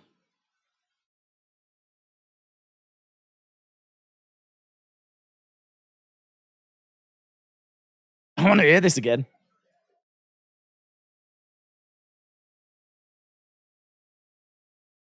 What did he go to say? What did he go to say? I don't even know what he said. There's nothing more dangerous than me with something on my shoulder. What does that mean? What does that even mean? Just let me tell you something. There's nothing more dangerous than when I've got something on my shoulder. Nothing more dangerous. You think I'm dangerous without something on my shoulder? You should see me when I've got something on my shoulder. What is he on about?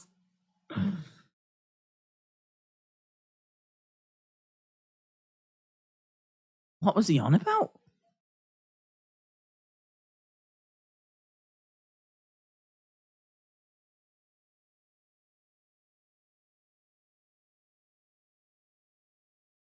Brock in the ring, Brock in the ring, Brock in the ring. F5 to Lashley.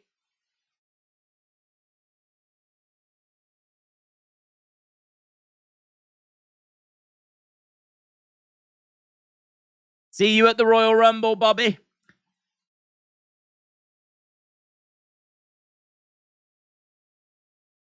Does that mean he's in the Rumble? Looks like Brock's in the Rumble then. So Brock Lesnar comes down. F5's Bobby. I'm still thinking about the Miz botch. But F5's Bobby. I'll see you in the Rumble, Bobby. I'll see you in the Rumble, Bobby. I love how he says Bobby. Bobby. I'll see you in the Rumble, Bobby.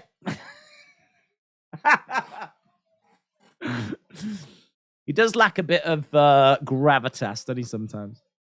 I'll see him in the Rumble, Bobby. That's my Brock impression. I'll see you at the Rumble, Bobby. That's my Brock impression. I mean, not to his face. Not to his face. I've got a very different impression when I see him in his face-to-face. See you at the Rumble, Bobby. It's like that when I see him face-to-face. See him at the Rumble, Bobby. Brock sounds like an old granny. My money is on Brock to win the Rumble now. Brock in the Rumble. Brock in the Rumble. I want to know. Well, I want to know what the flip Miz said. I don't even know what he was trying to say.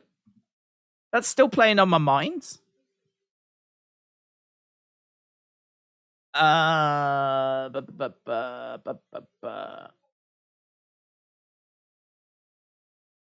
Miz messed up that promo. It made it so much better.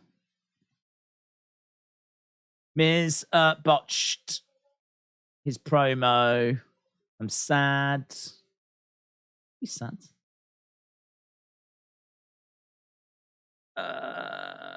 Fantastic rescue. Yeah, I just don't get what he's trying to say. You should see me when I've got something. You think I'm dangerous now? You should see me when I've got something on my shoulder.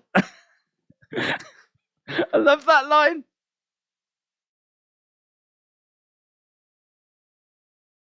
Think I'm dangerous now.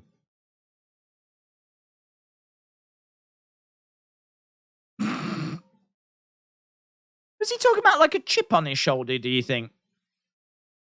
You should see me now. I've got a chip on my shoulder or something. It just couldn't, and he couldn't think of it. And so he had to go like down that. I don't know. I don't know what he's doing. I don't know what he's doing. I love him though. I love him more for it. Chip. I think he meant chip. Yeah. You're probably right. You think I'm dangerous now? You should see me when I've got a chip on my shoulder. and as soon as he's gone to say it, he's gone, you should see me when I've got nothing up there. There's nothing happening. There's nothing. He's gone to his brain. His brain's gone. What is it? What's the word? I don't know. I don't know what you're trying to say. You should see me when I've got something on my shoulder. Oh my God. That moment. Oh. Little part of him must have died inside at that moment. That's not, I mean, you just don't see it, do you, as well? You just don't see that kind of... The Miz as well. Of all the people, you don't expect that from The Miz. He was... he was referring to Frankie the Parrot. You think I'm dangerous now? Should see me when I've got Frankie the Parrot on my shoulder. Bird, bird, bird. Bird, bird, bird. He's going to come down, do the Coco Beware. Bird dance. Oh my God. He would get so over if he had a parrot. Love it. Love it. Especially if it was a fake parrot that for some reason he was adamant was real. Mitchell said, we're all dangerous when we've got something on our shoulders, guys. It could easily make us off balance and we could harm someone. That's true, actually. That's true. If you've got something really heavy, like, I don't know, a barrel of water or something, maybe a barrel of beer on your shoulder and you're all stumbling around, yeah, you're going to be more dangerous. It's an excellent point, well made, that is, Mitchell. Here's Rippers.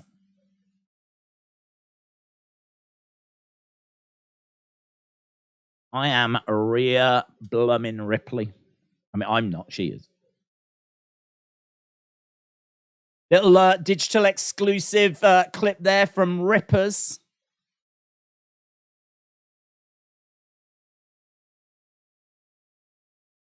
Dominic's been sparring all week, apparently, getting ready. Is Dom in the Rumble, is he? I didn't even think, oh my God, I want Dom to win. I want Dom to win. That's my winner. So Brock has entered. Bum, bum, ba, bum, bum. Is Dominic in there? I can't see him on the graphic. I don't think Dominic's in. I think they just got my hopes up for no reason. Right, who we got now? Lacey Evans. Yes. This is my winner. Yes. Lacey, Lacey, Lacey, Lacey. You nasty. Do you remember when she was doing that? I love that. She just goes up. She went up to someone in the crowd. She was like, I thought she knew him. She was like, walked away. That was cold. Cold. Lacey Evans. Do you believe that Lashley has got a chance of winning the Rumble? No. Not with Brock in.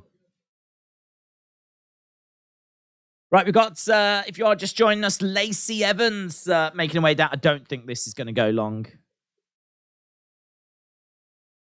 In fact, she's got a jobber. She's got a jobber. Jasmine. Jasmine? Is that the name? I don't know what to name it. I don't even think we got a name, did we?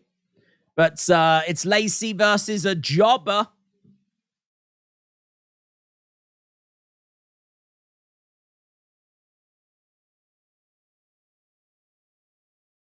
Grabs a hold of the jobber, slams her face down.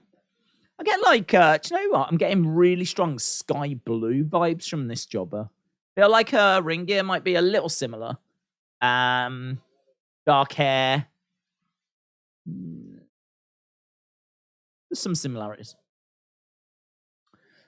Lacey is the best looking female wrestler in WWE, said Michael. Blaze said, I've got some on my shoulder. Me, afraid? You've got a little scared you on your shoulder. Huh? That's wild. How many times are they going to repackage Lacey? Just keep going. This is why I love her. This is why I love her. Next week, she's going to come out as a milkmaid. Week after that, she's going to come out as a florist. She took off her shoe. What's she got there? What was that? Part of her boot came off? Part of Lacey's boot came off, and she was about to wallop the jobber with part of her boot. She's lost the sole of her boot. The sole of her boot has come off.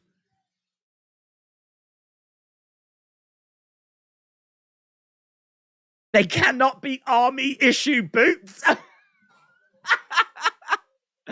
This is the best. I've never seen a wrestler whose costume has fallen apart during the match. This is the future of wrestling. This is the future. Cobra Clutch.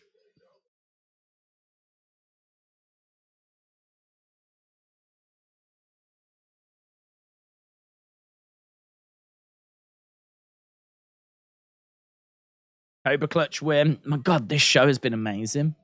We had camera botch at the start. We had a mic botch from Mike Mizanin with a mic botch. Then the sole of her boot came off. She lost her soul. She lost her soul. Oh, she's going to talk. I hope she botches. This show is falling apart, just like Lacey's boot.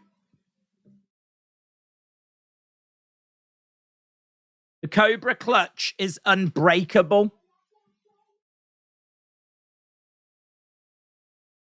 You'll be mad tomorrow.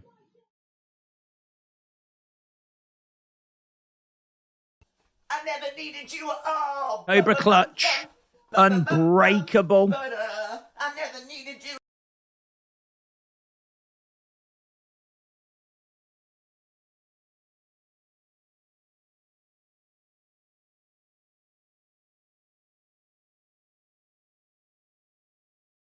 Salute your soon-to-be Royal Rumble winner. She's a mad hit. Look at the heel heat she's getting. Look at the heel heat she is getting. Chucks the jobber out the ring.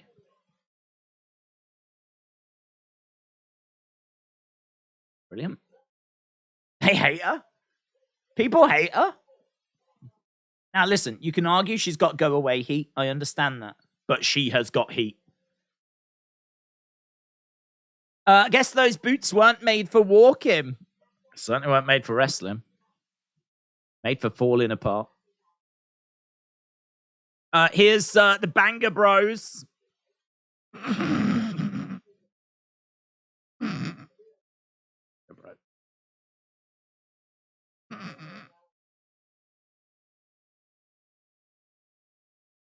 Winner's going to be Sheamus of the Rumble, according to Drew. You've been on a hell of a run yourself, says Sheamus. We've got a loving going on here. It's going to be you, mate. Both think it's going to be each other.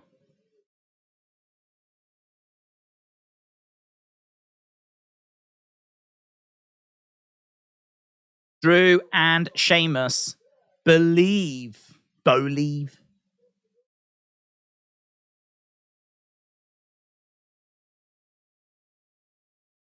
Slapping away at each other. Oh, yeah, they are facing Hit Row. They forgot that. Hit Row. Oh, if this is a night for botching and we've still got top dollar to come. It's going to be the greatest night in the history of our sport, isn't it, Wrestle with Andy? Certainly if you are a fan of the botches.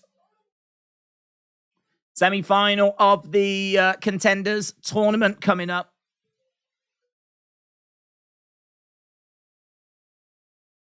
Right, we've got a video package, but to be honest, I think we're just going to a commercial break right now. So I think we're just going to commercial.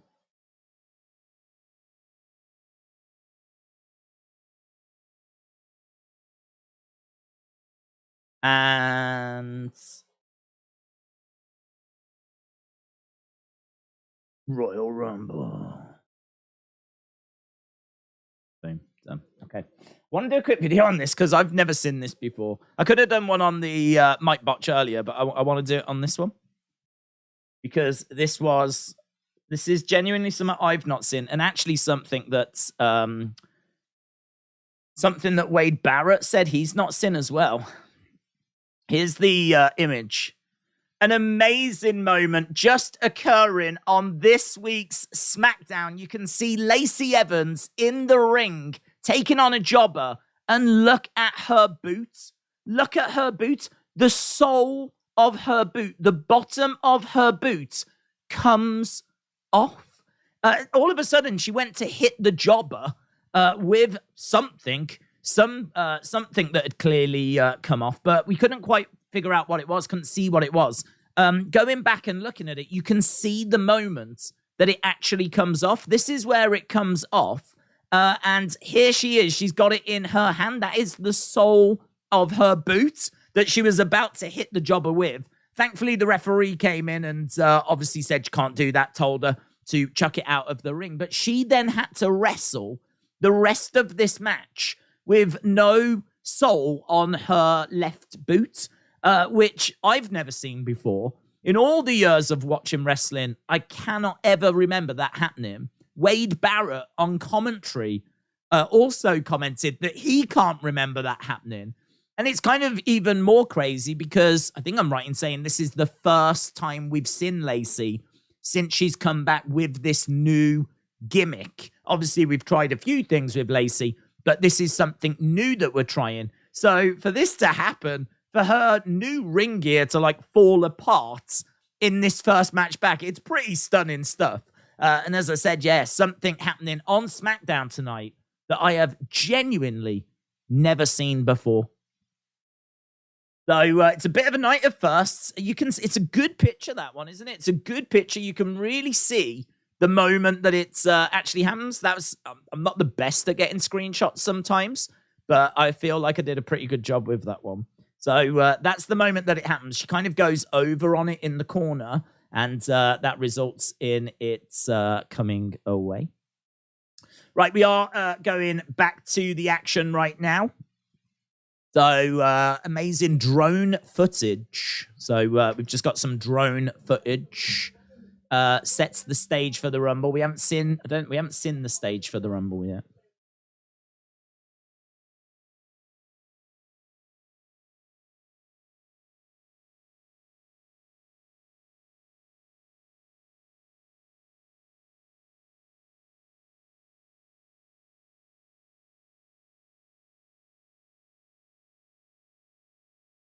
Right. 5 months ago. Oh, okay. Is this a Cody thing? So these have been good, these have actually. We're just seeing Cody.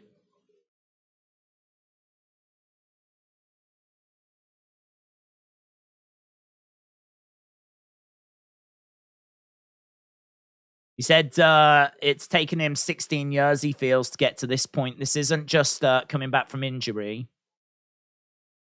Just seeing some of the images of him from the past.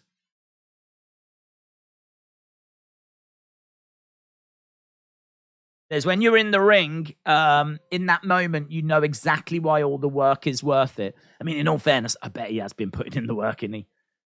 You know, we don't really think about what recovering from injuries must actually be like, but I bet it's not an easy journey. I've had to like recover from like just a broken ankle. I mean, that wasn't that bad, to be honest. But even so, you know, I've got like a pins in my ankle and like a metal plate in my ankle. Proper messed it up. But yeah, you never really think about like the wear and tear that these wrestlers, you know, are going through. It's a great video package. What if Roman versus Kevin Owens is the main event? Rock comes out. What if Roman Kevin Owens is the main event? Rock comes out. Just like Ronda did when she debuted. You could do that. Yeah, you could do that. I don't know if we will do. I don't know if we will do. I don't know if we'll do that. You tend to end, don't you, on a Rumble winner? I mean, to have the Rumble moments. I mean, the Ronda moment that happened. That was so the women's Rumble main evented that year. We got all the champions in the ring, and then Ronda came out. So it was after the Rumble, but it wasn't that long after the Rumble. We had the Rumble winner, Asuka, in the ring choosing which champion she was going to face, and then Ronda's music hit. It's not like we went to like a different match. I don't know if they'll do that. I don't know. They could. I mean, I'm certainly not saying that it's impossible or like, you know, it's a definite no. We absolutely could do that, but yeah, one of those again. I'm going to file it under. I'm not expecting that. I think I'm expecting a main event of one of the Rumble matches. Do you think Lacey's Sass and Southern Belle was better than this new gimmick? No. I don't think the sassy Southern Belle was better than this. I think Lacey is a heel. And I think the sassy Southern Belle was... I suppose she was a heel, but she was just going around calling people nasty. It was like a fake rubbish sort of a heel thing. This, you know, her like really berating the crowd, saying she doesn't care, you know, calling them losers, all this kind of stuff. This feels a bit more realistic. I never needed you at all. I don't mind this gimmick so far. There's really not much to hate about this gimmick. Right, here we go then. So we've had the Cody moment. Now we've got Brawling Brutes, Banger Bros making their way down. Daze has got an iron foot. Yeah, I messed it up. I proper messed it up. I was at work and we had a massive sale, and my manager said, like, you know, it's Caribbean themed sale, and he's like, listen, I've got one hula skirt left. So if any of you lads want to wear it, I've got one left. So I was in the staff room, and I was like, well, I'm going to have that. So I went running down the corridor. The cleaner had just been mopping, and I went straight over it. Slipped over, busted my ankle. Right, we've got Viking Raiders attacking the Banger Bros here.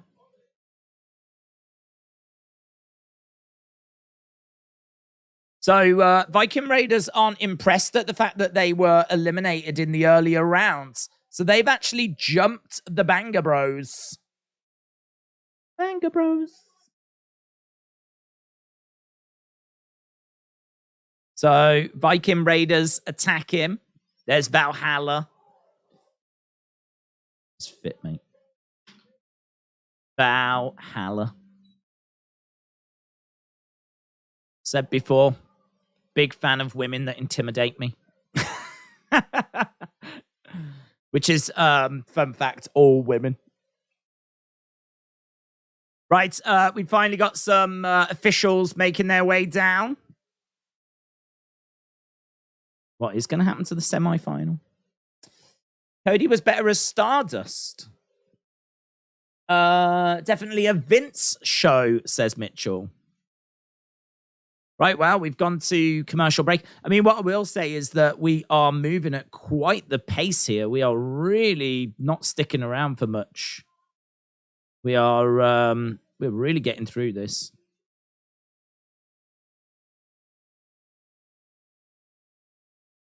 Okay.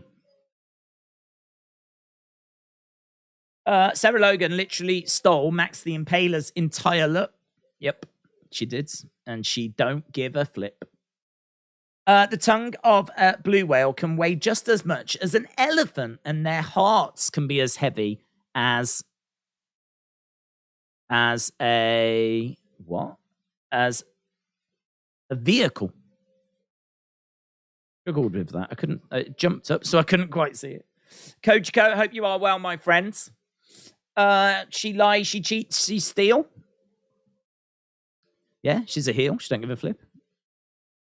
Make sure you've got your gimmicks protected, otherwise she'll come for your gimmicks, and she won't give a flip, guys.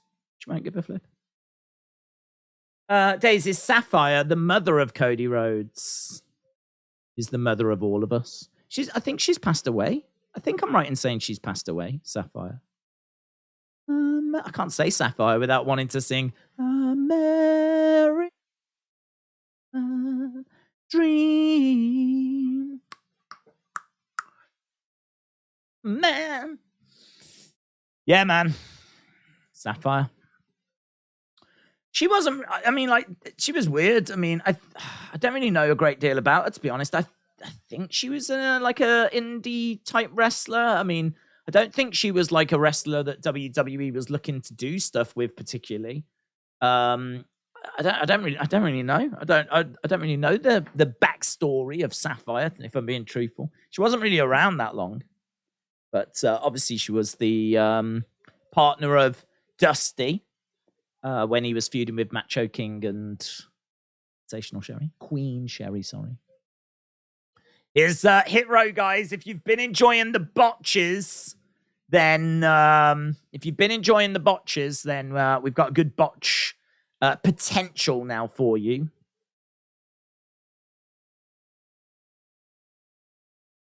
Right, Banger Bros storming back to the locker room.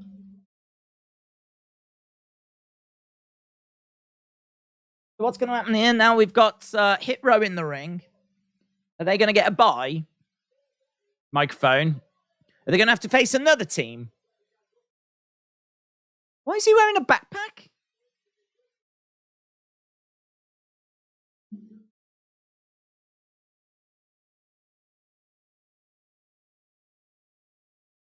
June Sheamus not competing.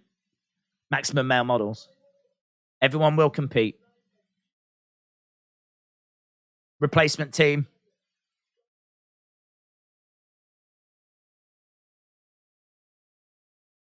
Braun. Braun and who? Ricochet. Braun and Ricochet. Are they a team? When did they team? Did I miss this team? Maximum Male Models. They've been funny. Have you seen them on YouTube? Funny. Okay, well, Braun. Now we got. What's going on? Braun and Ricochet. Why did Michael Cole just go holla holla Top Dollar? Has he got a problem with Top Dollar? I've heard a lot of people saying he's been ripping into Top Dollar since he botched.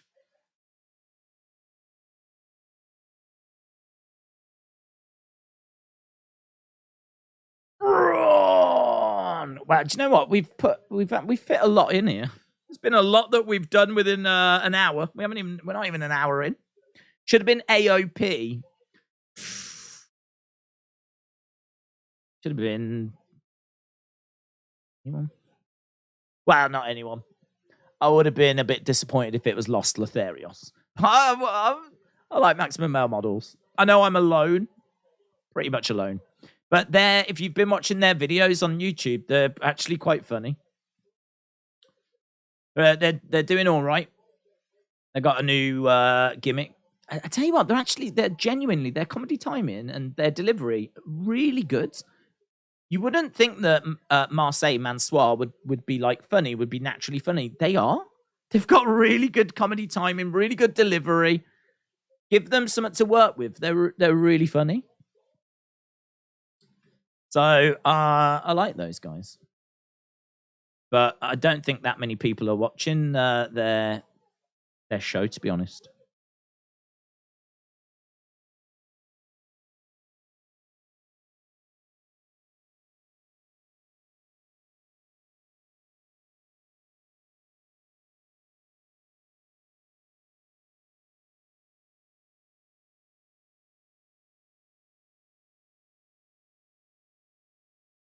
Right. Roll by Ricochet. Ashanti came down with a backpack as well. I mean, I don't know if he was getting fashion advice from Dora the Explorer, but I mean, in fairness, a lot of us do, but I didn't realize that was still happening in 2023. Kick there by Ricochet to Top Dollar. Top Dollar goes down. B-Fab looking concerned on the outside.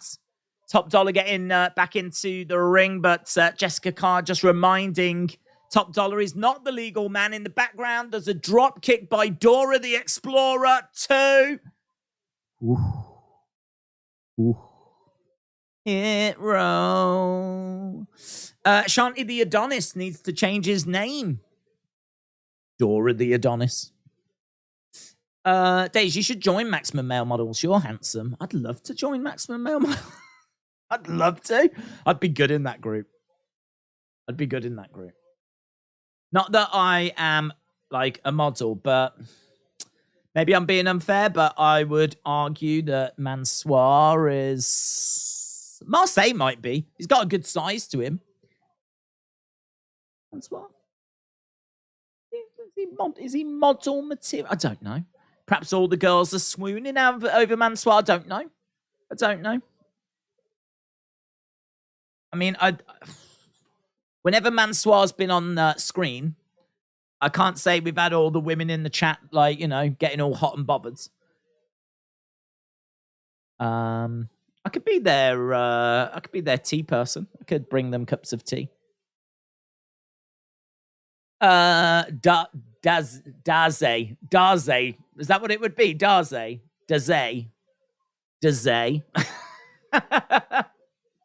Mansoir, Marseille, and Daze. Oh my god, that would work so well. Mansoir, Marseille, Daze.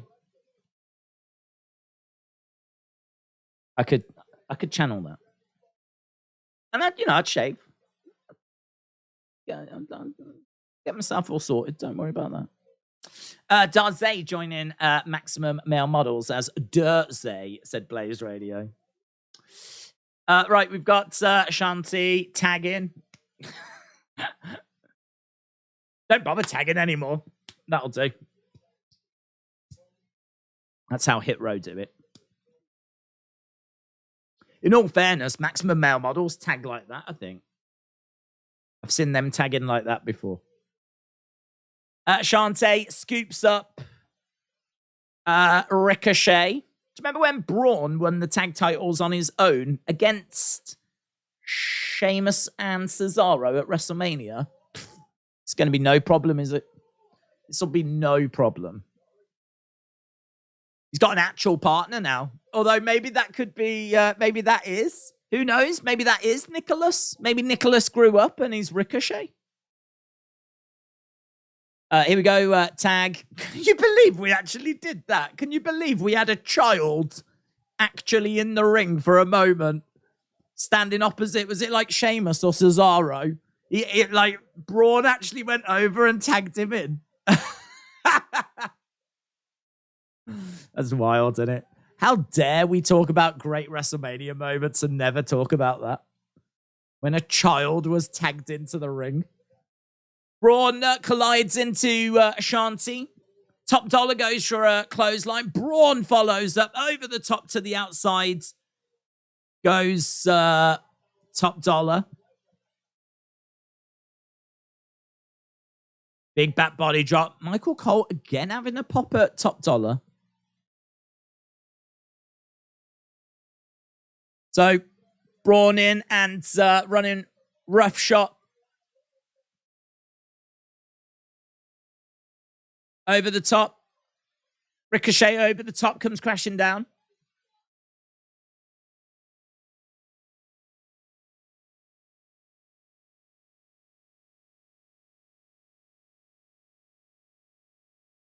Right, well, there we go. Braun gets it.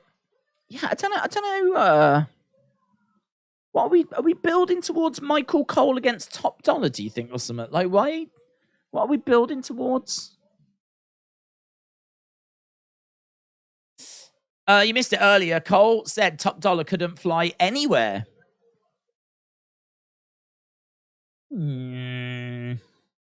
Cole is on fire roasting Flop Dollar. Do you think Hit Row missed Swerve, or do you think they're just not a very good team? I don't think they're a very good team. I was not a fan of them in NXT. I didn't like him in NXT. I think Swerve was the best of them. I think they do miss him because he was the best one. But even with him, I didn't rate them. I was so surprised because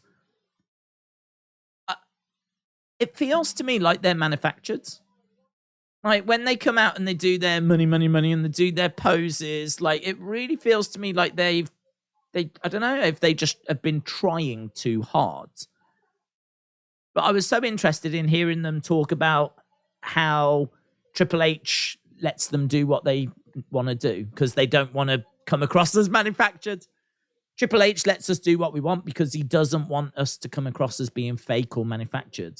Yet to me in NXT, all they came across as was fake and manufactured. Right, here's Kevin Owens.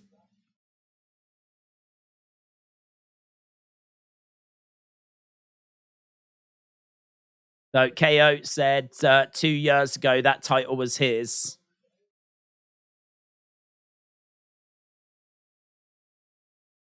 Said, I need to take out as many members of the bloodline as I can. His Usos. They're trying to get, he's trying to get at the Usos.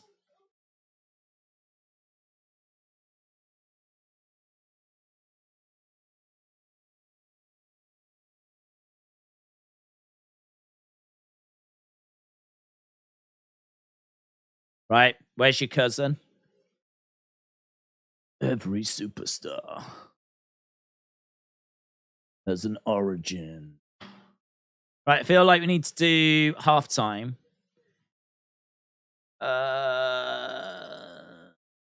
There is halftime. There is. Halftime scores, everybody, it's the halftime scores. I really want to know your halftime scores. Put it in the chat. Halftime scores, everybody, it's the halftime scores. Are you happy? It's the halftime scores. Are you happy or you sad? Halftime scores, everybody, it's the halftime scores. I should get that recorded. If I got it recorded, I could just press play then. Just sit here like this. Get in your scores. I was just reading there. WrestleBuzz said, Days, I know it's an easy plug anywhere, but who would you want Seth to face at Mania? A good question. To be honest, I would. I mean, you are right. You could have him win a title. You could have put the WWE title and then have Cody get the belt off Seth. So you could do that. I think I just want him to go up against someone that can bring the best out in him. I just want someone to go up against him that's going to deliver a great match, because we saw him against Cody last year and it was fantastic. And I just think that with Seth, you've got potential for a banger. I mean, if I was to pick anyone, I think the match with Gunther would be awesome. Could you imagine Gunther versus Seth? I mean, you've got Gunther that's just churning out 5-star classics every time he wrestles. Seth Rollins, who you could make the argument is the best in-ring competitor they've got on the main roster. You know, maybe AJ is in with a shout. I feel like Seth's there, though. I feel like Seth is better. You can maybe make an argument for Cody, but we've only seen him a few times, of course. But I think Seth against Gunther could just be one of the best WrestleMania matches ever. So, but I mean, it's not going to happen. There's no build, is there, or anything like that. So that's just like in an ideal world. We won't get it, and we shouldn't get it because we're not going to be able to build it. But if I could pick anyone, that's the one I would like to see personally. 6 soulless boots out of 10 said Dark Angel. Logan Paul is going to be in the match, said Corvids. Paul Scott said, changed my mind, I've gone with a 6. Richard said 2. Big Time Baxter said 7. We've seen all the big names appearing tonight. Dort Knight said, my finishing move would be called the Theory of Everything. Hayden with a 5. Trini with a 675. The Day's Troyer. The Day's Troyer. I mean, literally, my finishing move is me running away. I've said that before. Mitchell said 7. Lol. Right, we've got Usos. Is Sammy going to be around? Going to call Sammy? Yo, my dog. You still in town? I need a favor.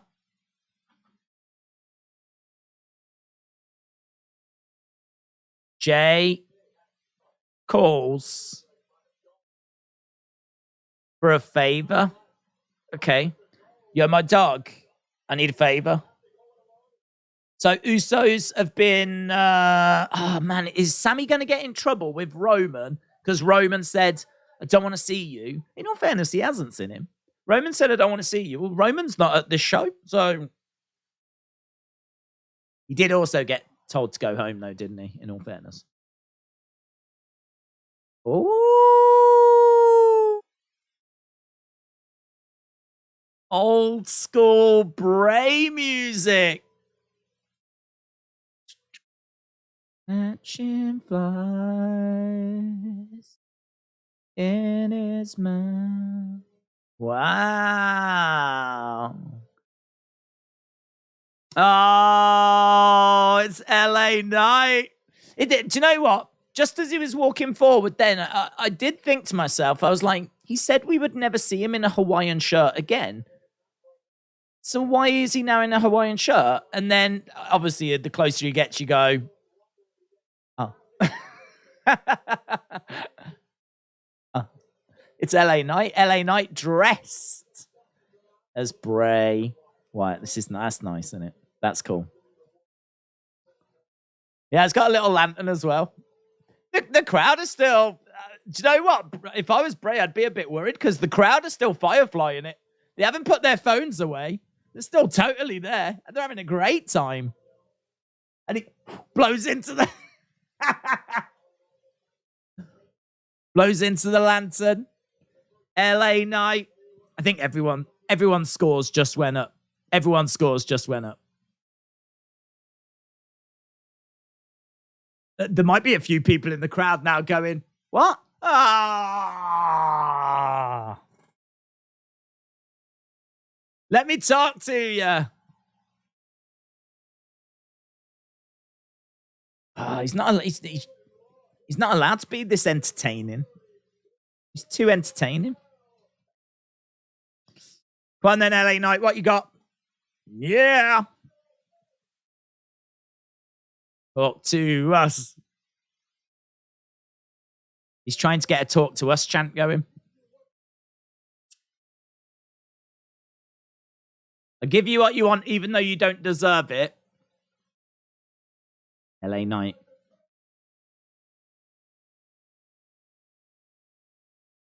And here's The Undertaker to assist Bray Wyatt. Yeah, that's the last time we saw him. Catching flies. Yeah.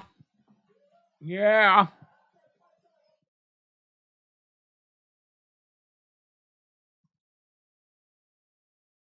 Bray Wyatt, you've got 24 hours.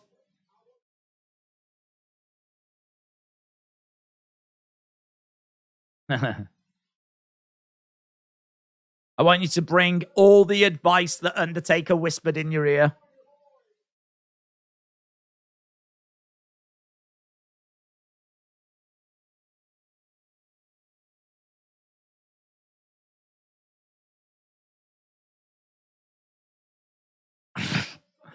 When the Alamo Dome goes pitch black, your dumpy ass ain't coming back.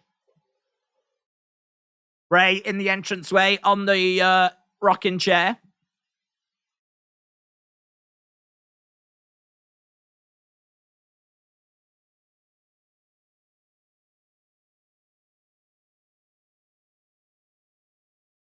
You ain't smiling on the inside.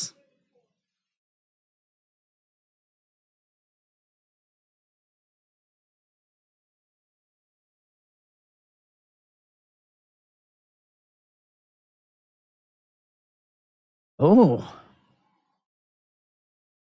You'll finally meet the man you've been looking for.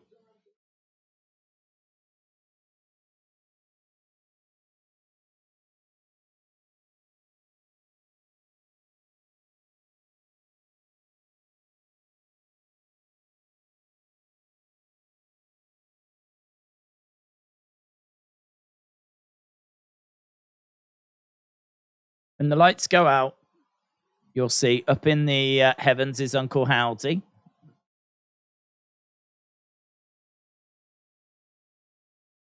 Howdy is up in the top of the stands.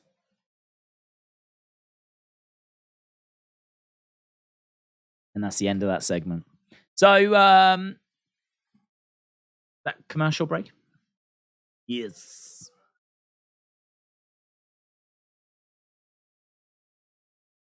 When the lights go out.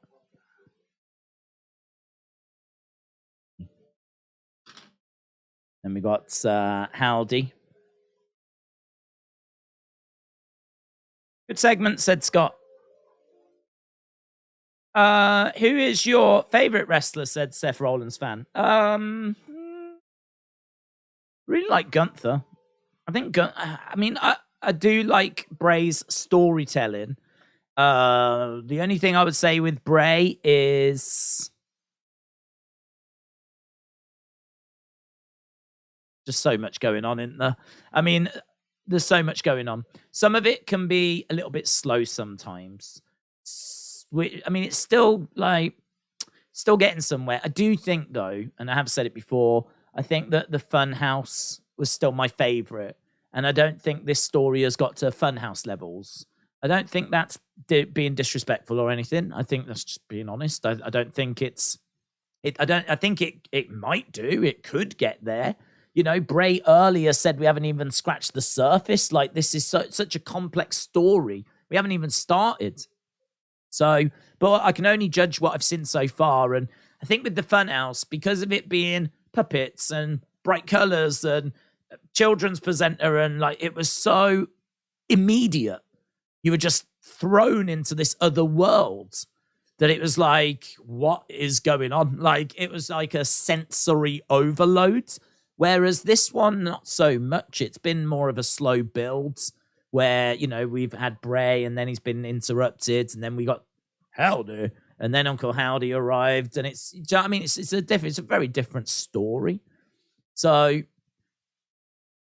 yeah, I don't know. I mean, like, the Bray segments are the segments I look forward to the most each week. But in-ring action, like, you know, if there's if Gunther's competing, that's the match I look forward to each week. So, yeah, I think that answers it. Segments I look forward to the most are Bray's. Matches I look forward to the most are Gunther's. That's probably how I could have answered it. Could have answered that a lot quicker. Right, here's Legado del Fantasma. They're making their way down. Legado. Making their way down. E. Wilkie said, I missed super chat. I'm sorry, buds. I did, didn't I? I did. Just put what you said. Don't super chat it. Just put what you said. I will read it. I didn't even see when that went through, to be honest. Let me know what you said, and I will read it.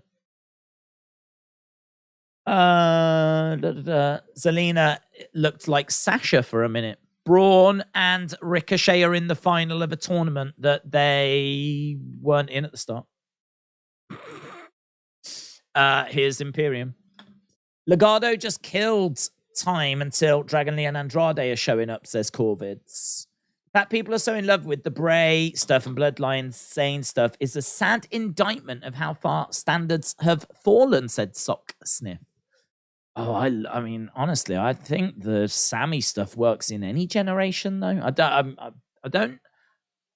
can understand people not being on board with Bray, because story's been a bit slow, and I don't know. I mean, like, could you make the argument the Sammy story's been a bit slow? It's been a long story. It's been good. I've enjoyed it. I genuinely think some of the best segments we've had in recent years have been them Sammy ones. The trial of Sammy I thought was incredible. I wouldn't have changed. Well, I can't say I wouldn't have changed anything. I said it was perfect, but maybe there'd be a couple of tweaks. Maybe you'd take a little bit of time out. Maybe you would change some of those little graphics. Nothing major. I mean, it was fantastic. And the T-shirt bit where he becomes honorary use, that is so good as well. Maybe we could have done with a few more of those type moments. Perhaps considering how long the story was, we didn't quite get enough of those, but I don't know. It's been brilliant. Yeah, I've really enjoyed it. That has also been the segment I've looked forward to most each week, along with Bray's. Right, Imperium versus Legato. Right, I need to have a look, see what E. Wilkie said. E. Wilkie.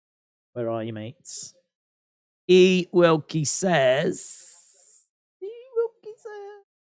Did you type it in again, Butts? Did you type it in? There. 2023 Hall of Fame predictions.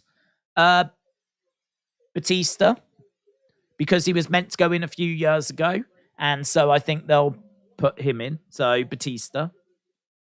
I mean, they actually announced him as well, and then he turned around and was like, I want to go in when there's fans. So Hollywood makes sense, doesn't it? They wanted Goldust. Again, Hollywood makes sense. They wanted Goldust, but apparently AEW won't allow it. So I don't know what we're going to do there. I feel like Hollywood's is probably the theme in it. So I don't know. Like, does Melina go in with Goldust? Or does she go in on her own? Did some stuff outside of Goldust. I don't know. I feel like she could go in. She did some stuff. She was around for a hot minute. So maybe her. I would put in Andy Kaufman. He deserves to go in. He's still not in. I'd put in Cyndi Lauper. She deserves to go in. She's not in. Great Muta. You could put Great Muta in. He's retiring this year. I also think William Regal. I think William Regal because he can't be on screen because of the deal with AEW.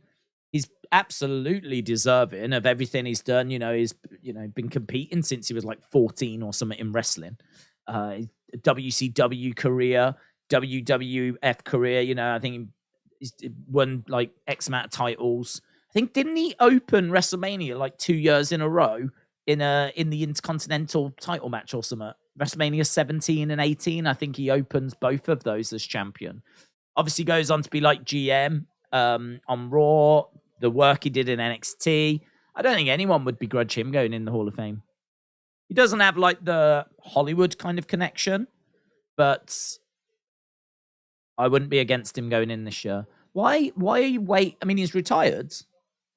What are we waiting for? What are we waiting for? I mean, like, are we going to wait for him to no longer be employed by WWE? Why would we do that? We didn't wait for Triple H to leave before we put DX in, or Road Dogg or whatever. So I don't know. You don't have to put him in this year, but we know he's had like health problems and everything. I always think put people in when they're good, in good health. Don't wait till they're knocking on death's door. So I'd put William Regal in. Deserves it, doesn't he? Against the ropes, clothesline, but I think the headliner would be Batista. You could do The Rock, of course. I want Haku Meng to go into the Hall of Fame. Vastly underrated, said BBB Yipsy. Medusa said he is the lightest person she ever worked with. Oh. Yeah, Haku, definitely. He absolutely deserves to go in. Rock, he should go in and face Roman. How would you rate the Bray LA feud? It's been better than I anticipated. Yep. I think it has been good, but I think that LA Knight has been really good. So, he's been coming out. He's so confident when he talks. He's got a great voice. There's a bit of depth to his voice. When he talks, it's clear.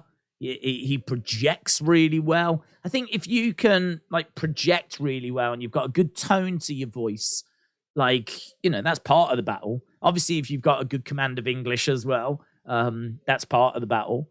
And then, you know, he's so confident. He can think on his feet.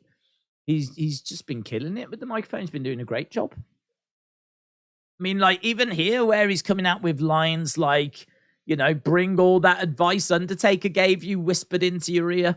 You're going to need it all.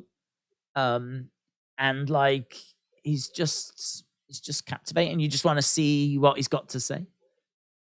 And then like the creative obviously helping him out, coming out with dressing up as Bray. Brilliant. You know, those little things just help. And yeah, it's been really good. It's been really good. Would this have been as good if it was with someone that maybe wasn't quite as good on the microphone? I don't know. I feel like LA Knight has really carried his side of the bargain here. It's been a very, very good first feud for Bray. I think a lot of people might have looked at it and gone, oh, Bray shouldn't be feuding with him. Should be feuding with someone much higher up the card, you know? But you got to think Bray's been out the ring for a long time. I think emotionally he's really been through it as well. And I don't know quite where he is emotionally as well. So I sort of feel like back, he's got his feet under the table. He's been able to tell the story that he's wanted to tell. And he's been working with someone that can hold their end of the bargain. Someone that has been able to, you know, definitely cut promos and help advance the story. So, been good. I agree. E. Wilkie said, thanks. Shout out to you, buds. King Kong Bundy belongs in the Hall of Fame. Oh, definitely. I didn't even know he wasn't in, to be honest. Yeah, definitely he does. He must be very high on a list of people that should be in. I'd imagine right up there with the likes of, I don't know, Demolition. They're always first that come to mind when I think of people that aren't in. For the longest time, it was Bulldog. And obviously you hear people talk about Owen, but that won't happen. Vader was obviously on that list for a long time, but he went in recently. So yeah, but Bundy deserves to go in. I don't know if Pedro Morales is in. Or Ivan Koloff. I don't think Ivan Koloff is, you know. And Ivan Koloff was a former WWE champion. Granted, a transitional champion. But he was a former champion. So he is the person that ended Bruno's historic 7-year title reign. He is the person that finally ended it. Now, granted, he only holds it for a short time till he drops it to Pedro Morales. But still, just for that reason alone, he was the guy to carry it for a short time. He is the guy that wasn't allowed to hold up the belt when he beat Bruno because they were so concerned of a riot that they wouldn't allow him to do it. We're back from commercial break. We are, yeah. We got just over half an hour to go. This has absolutely flown. It has absolutely flown. There's been loads that's happened, in all fairness. What I would say is that the show itself is a go home, but it's not a bad go home. We've had the likes of Brock, who we did see on Monday, but here he was tonight as well. That's pretty fun, isn't it? We got a fun little Bray bit where LA Knight came down dressed as Bray. That was pretty good. We obviously had the Miz botch. That was funny. We had the Lacey Evans moment. That was funny. I feel like this has been a show that's given us stuff. Do you know what I mean? So, score-wise, halftime scores. People weren't that crazy about the show. But I honestly, I can't even believe we've only got half an hour left. I'm sat here genuinely feeling like we're about half an hour into this show. It's just, I think it's because it's been so rammed full of stuff. It's been so much that it's just absolutely flown. We've been streaming for 2.5 hours. Mental, innit? Have you watched the history of WWE on YouTube? I've started watching it today. No. Without sounding arrogant, I probably don't need to. History of WWE is something that I've been very interested in for, all my life, really. Even when I first started watching, I wanted to know.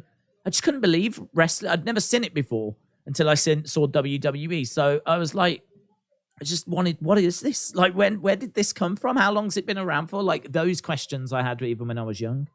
So whenever I could, I tried to find out as much as I could from the early days, going back to like Capital Wrestling and WWF and the business in the 70s, 60s, 70s, going into when Vince takes it in the early 80s. So I can't imagine there'd be anything in, unless it's like a big, thick book that goes into real detail.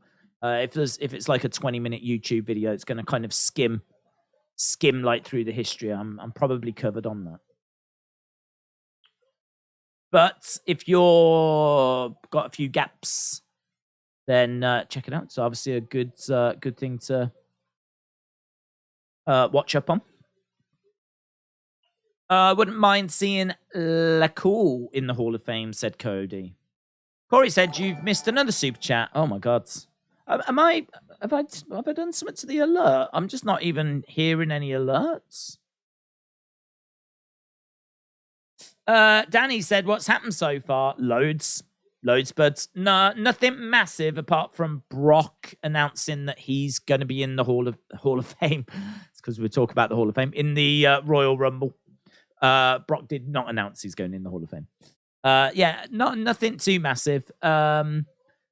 Ricochet and Braun have got through to the final of the tag thing. We're just seeing who they're going to face here, with Legado and Imperium battling away. And LA Knight dressed up as Bray. Oh, and Lacey Evans' boot broke. And that was mega lols. And Miz botched on the microphone. Wow, Giovanni. Wow. Look at that. Proper picked up. I don't know if that was Del Toro. Slammed him down off the top. He's grabbed a hold of his leg, though. Trying to get over. He seems... They tag. Kaiser comes in. Giovanni Vinci in a bit of trouble here. Tony, I'll get to your super chat in a sec, buds. I have got it. Just wait and see what we're going to get here. That was a lovely move. These two are taking forever. Why are they taking so long? Uppercut. Is that going to be it? 2, 3. Yeah, they win. Really weird. I don't know. I don't know if Giovanni Vinci might have just said, just give me 1 second, yeah? My leg is dead. I cannot do this finishing move. I need you to give me a moment, because Ludwig was like really taking his time there. Really taking his time, looking around. Then all of a sudden they just exploded into this finisher. I wonder if he did just say, I proper messed up my leg.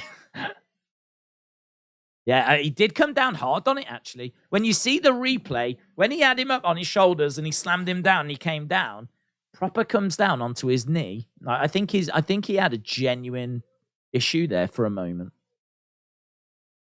Imperium have got through to the final then. Braun and Ricochet will be taking on Imperium next week. No Gunther, by the way. Right, Tony said, could you see Billie Kay in it? I would love to see Billie Kay in it. Can I see her in it? I don't know. She's got like an OnlyFans thing, hasn't she? I don't know if it's OnlyFans, but I think she's got her own, like, give me money, I'll show you sexy pictures type thing. And we know how WWE feel about that. I mean, I don't know that she's gone as far as what Mandy Rose went, but I don't know. That might be a barrier. Or because it's just a one-off and it's, not on, it's just a one-off, they might think to themselves, by the time anyone looks at it, she's gone. Do you know what I mean? She ain't sticking around.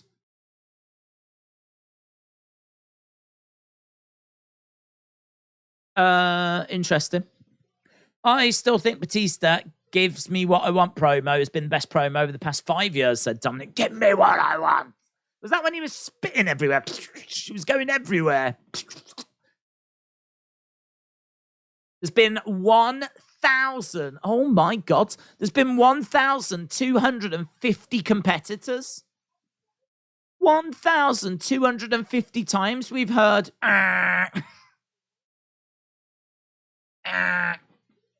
WrestleMania by numbers. What are the chances that we see the ghost of Bam Bam Bigelow in the Rumble? Very, very low, because this is a world exclusive, guys. The ghost of Bam Bam Bigelow is joining us on the stream, on the watch along tomorrow.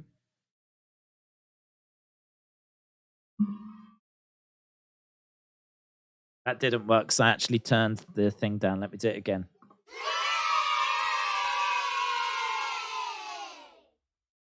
Guys, we're about 24 hours away from seeing Bad Bunny. Oh, where'd the kids go? Oh, that's not nice. That's not nice. That's not nice. Let me do it again. We're about 24 hours away from seeing Bad Bunny. Oh, jeez. Why do I keep pressing the wrong button? LOL. And scene. If you take the Build a Dominic figure and use Noam Dar's head, you have Braun's 9-year-old partner, Nicholas. Ah, nice. The Ghost of Bam Bam Bigelow, random or what? That is random. How much do you charge for OnlyFans? Listen, I've had to start paying people to actually subscribe. I don't know how OnlyFans is meant to work. I think people pay me, but I've started paying people. So what I do now is I send you a picture via DM, but then I also send you about a $5 through PayPal as well. So I sadly am not the next Mandy Rose. Could we see Wade Barrett in the Rumble tomorrow? That would be good. Could we? Yeah. Will we? We have seen people get up off the commentary booth before. That would be pretty good. I'd like that.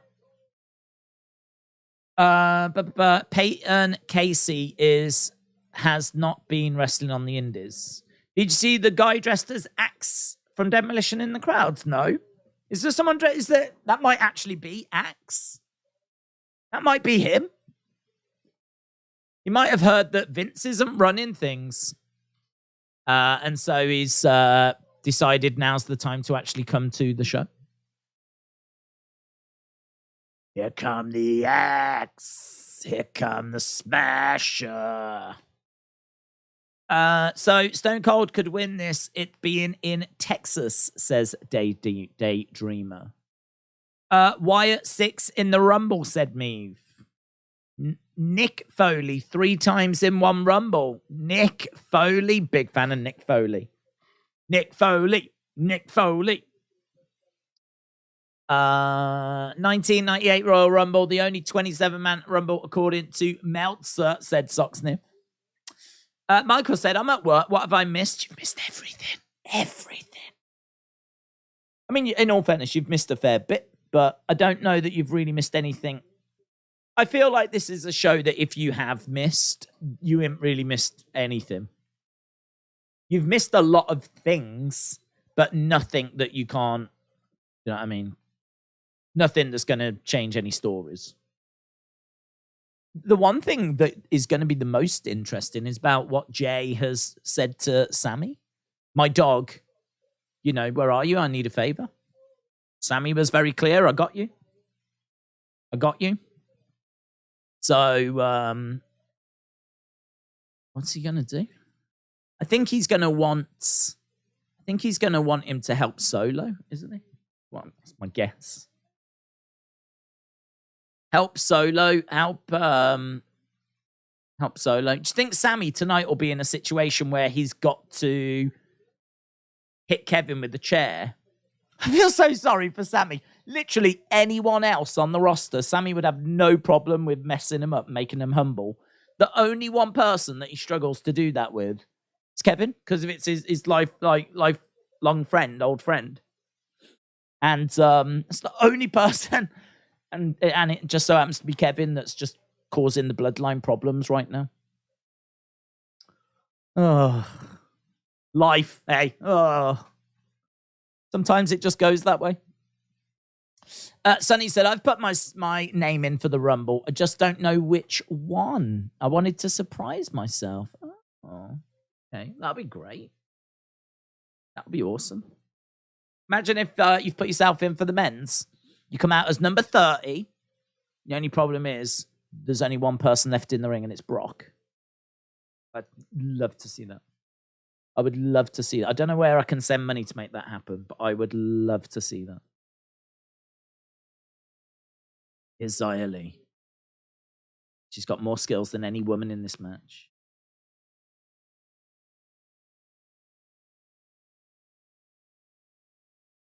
Do you think she's confusing shoes with skills? Do you think she meant to say, I've got more shoes than any other woman in this? Because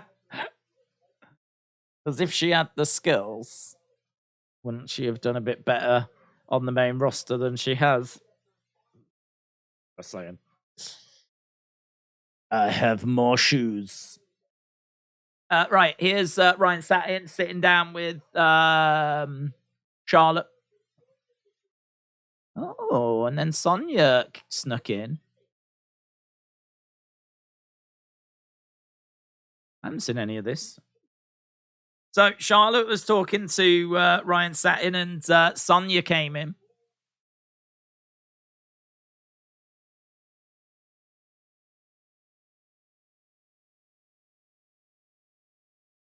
Someone comes in, tells Sonya she needs to leave. Sonya leaves. Charlotte can't believe it. Adam Pearce, he's been a busy boy, hasn't he? Here's Charlotte.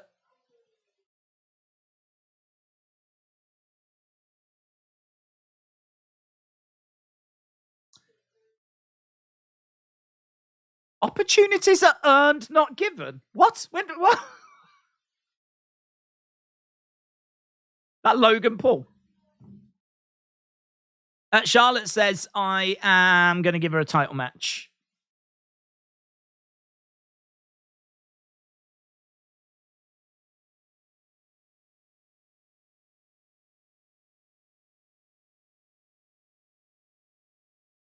Thank you. Thank you. Thank you. Right.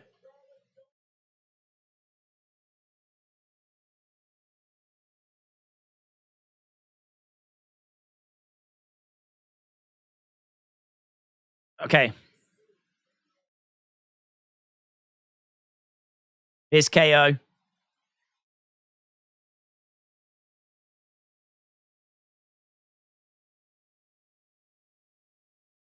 Thank you. So it's next week. Next week, there's going to be a title match. Charlotte against Sonya on SmackDown next week. Charlotte Flair dressed like Sonya.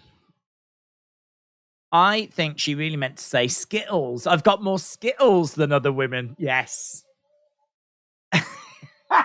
You're absolutely right. Because they're probably sponsored by Skittles. And she's like, I've got more Skittles than the other women. And then holds up her hands. She's got like a mega pack. Mega pack. Skittles. Yes. Makes more sense now, doesn't it? Makes more sense. Because skills doesn't make sense. If she had skills, she wouldn't have been a jobber since she came up to the main roster. Lovely. Last two at the Rumble, me and Brock said Draco's Dragon. I win because I dart through the ropes, and Brock being Brock, he jumps over the ropes, and the winner of the 2023 Rumble is Draco Dragon. Here is Solo Sikoa. They've not crossed over. NXT Chase U and Alpha Academy yet. Is beyond me, said Eric. Time for the main event. Yeah, look, we asked the question following Bray's recent comments. Do you believe The Fiend is finished? Do you believe The Fiend is finished? And seems like you lot are a bit unsure. Yes, 53%. No, 47%. It's pretty much 50-50. Is The Fiend done? Is that it for The Fiend? Is it done? Is it dead? Is it over? We've had nearly 1,800 people vote, and it's 53% saying yes. That's amazing, isn't it? That's amazing. You just made me hungry. I'm going to have a Mars bar, says Maggie. Do it, Maggie. Do it. Heyo versus Solo. Why is that so small? Why's that lettering gone so small? Bang. Days, I'll run around, make Brock dizzy, and then I'll push him and see what happens. You do that, mate. You do that, mate. I'll be watching. Power Slap surprisingly went up. Did 295 this week, did 413. Everyone thought the show would die, but it's got some life, said Big Time Baxter. But, I mean, to be honest, could have gone either way, couldn't it? I mean, it could have gone, it could have been that people tuned in for the first episode and thought, nah, I ain't going to watch that now. I've seen it, and then go. But there was such a buzz about it. There was such a buzz. Plus, also, I didn't actually see the rating for AEW, but I've got to think that the end of AEW probably helped with Mark Briscoe. So they probably got a great lead in. And then there was a lot of talk about Power Slap. A lot of people saying that it was a disgrace, shouldn't be allowed. And we all know that when you have a record that gets banned on the radio, tends to go to number one. Because all of a sudden people want it. Like if you've got a film that gets banned, people want to see it. If you've got a show that people are saying shouldn't be allowed on TV, people all want to watch it. So I don't know. Yeah, I mean, I certainly wasn't expecting it to shoot up to those levels. But it was hard to know what it was going to do. Could easily have gone down to, you know, a couple of 100,000. Or it could have held, or, you know, gone up a bit. I didn't expect it to go up to that, though. But the bigger question is, look, will it stay there? I've got to think probably no.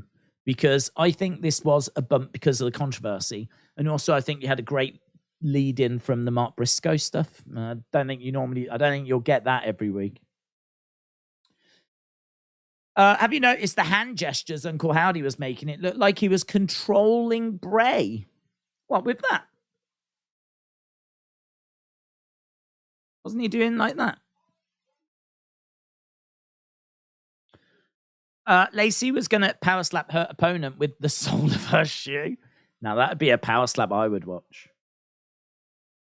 I'm thinking about the controlling thing. What do you mean? Like, when he was doing that, was Uncle Howdy, was Bray turning? Oh.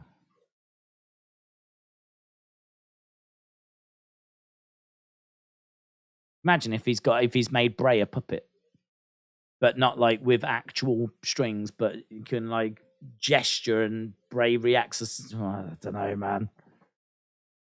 Don't know. But how far will it be till he's then doing all this and Bray? Do you know what I mean? He was waving his arm like he was conducting him. Remember when Alexa did that? Remember when Alexa was in the ring? She had that power because she made Nia slap Sonya or Shayna like that, and then she made Nia slap. So it's not out of the rules of chance.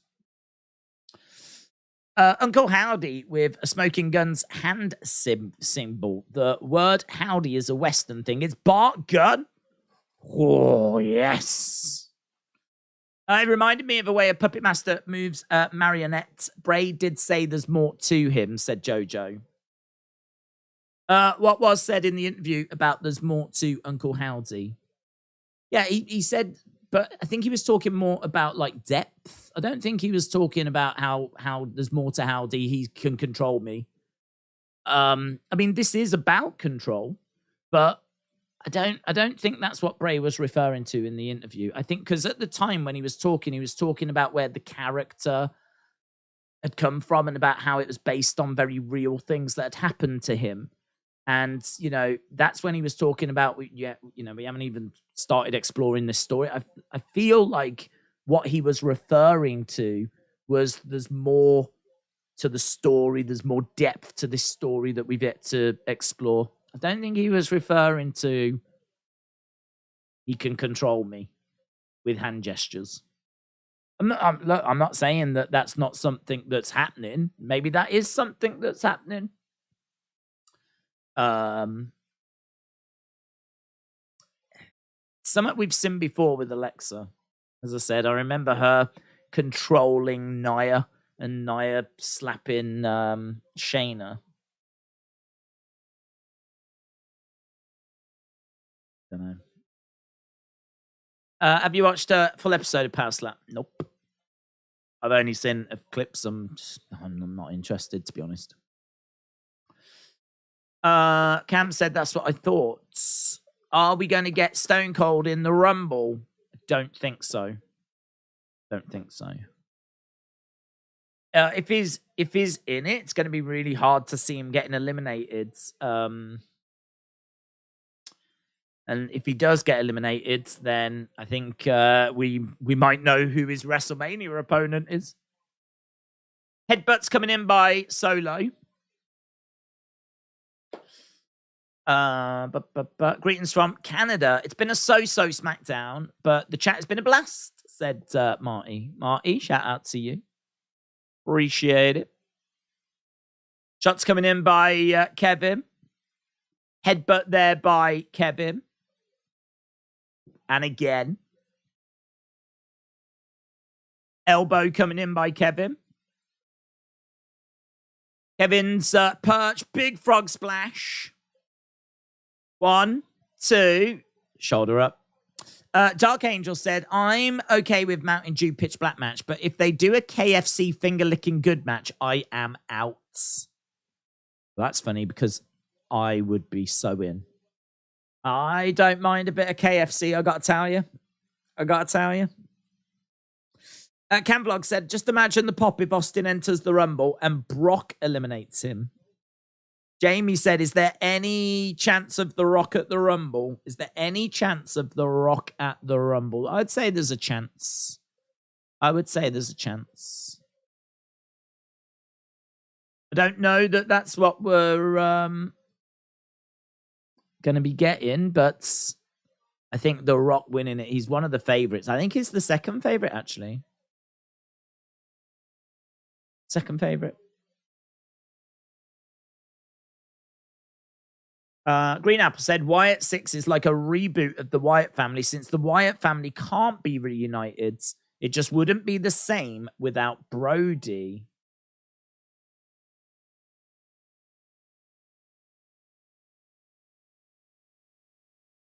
Right, Solo back in the corner. How long we got? We've only got 7 minutes. This is mental, isn't it? 7 minutes. This show has gone so quick. Right now, I feel I'm about halfway.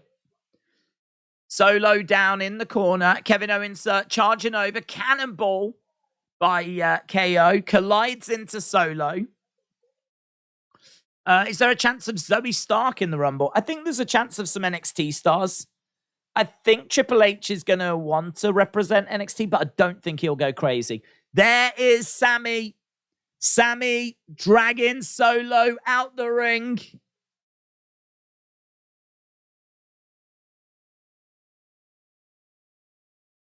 Sammy saves Solo, Sammy and Kevin. There was a cannonball. Kevin jumping out the ring. Oh, Solo super kicks Sammy. Solo goes into the ring steps. Sammy gets super kicked by Solo. Now we've got a commentary table being stripped. Sikoa hurling Kevin into the ring post. Solo Sikoa is going up. Kevin Owens is... Solo's grabbed a chair. Drives it into Kevin. Kevin is down onto a commentary table.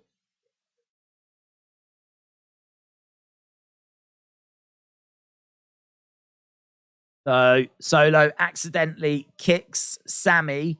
Kevin is on a commentary table. Kevin moves. Shot to the midsection of Solo. Sammy is still down. We got Kevin and Solo battling away at the moment. Solo screams, comes down, gets kicked by Kevin. Oh, these two. Powerbomb. Ooh, table doesn't break. Table doesn't break. Kevin Owens slams Solo onto the commentary table. It doesn't break. He grabs a chair. He looks at Sammy. Sammy is down. What's happened to the count? Where did the referee go as well? Kevin is shouting at Sammy.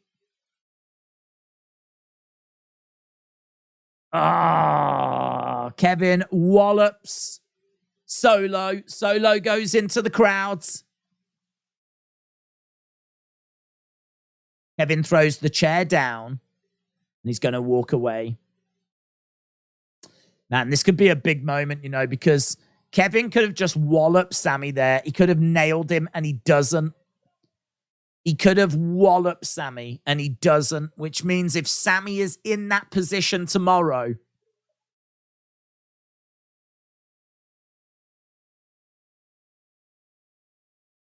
Kevin said, I'm bringing everything. That feels like a big moment, you know. That feels like a big moment.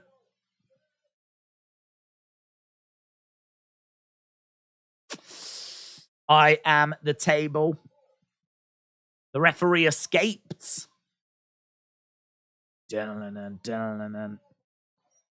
He warns Roman.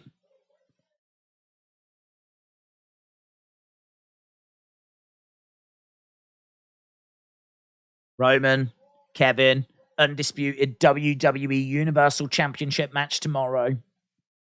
I think they're just going to run through the Rumble cards. Xia Li. Oh, wow. They didn't get a chance to see that graphic for very long. We got the other graphic here with Brock added to it. Bum, bum, ba-dum, bum. I'll see you tomorrow night, Sammy.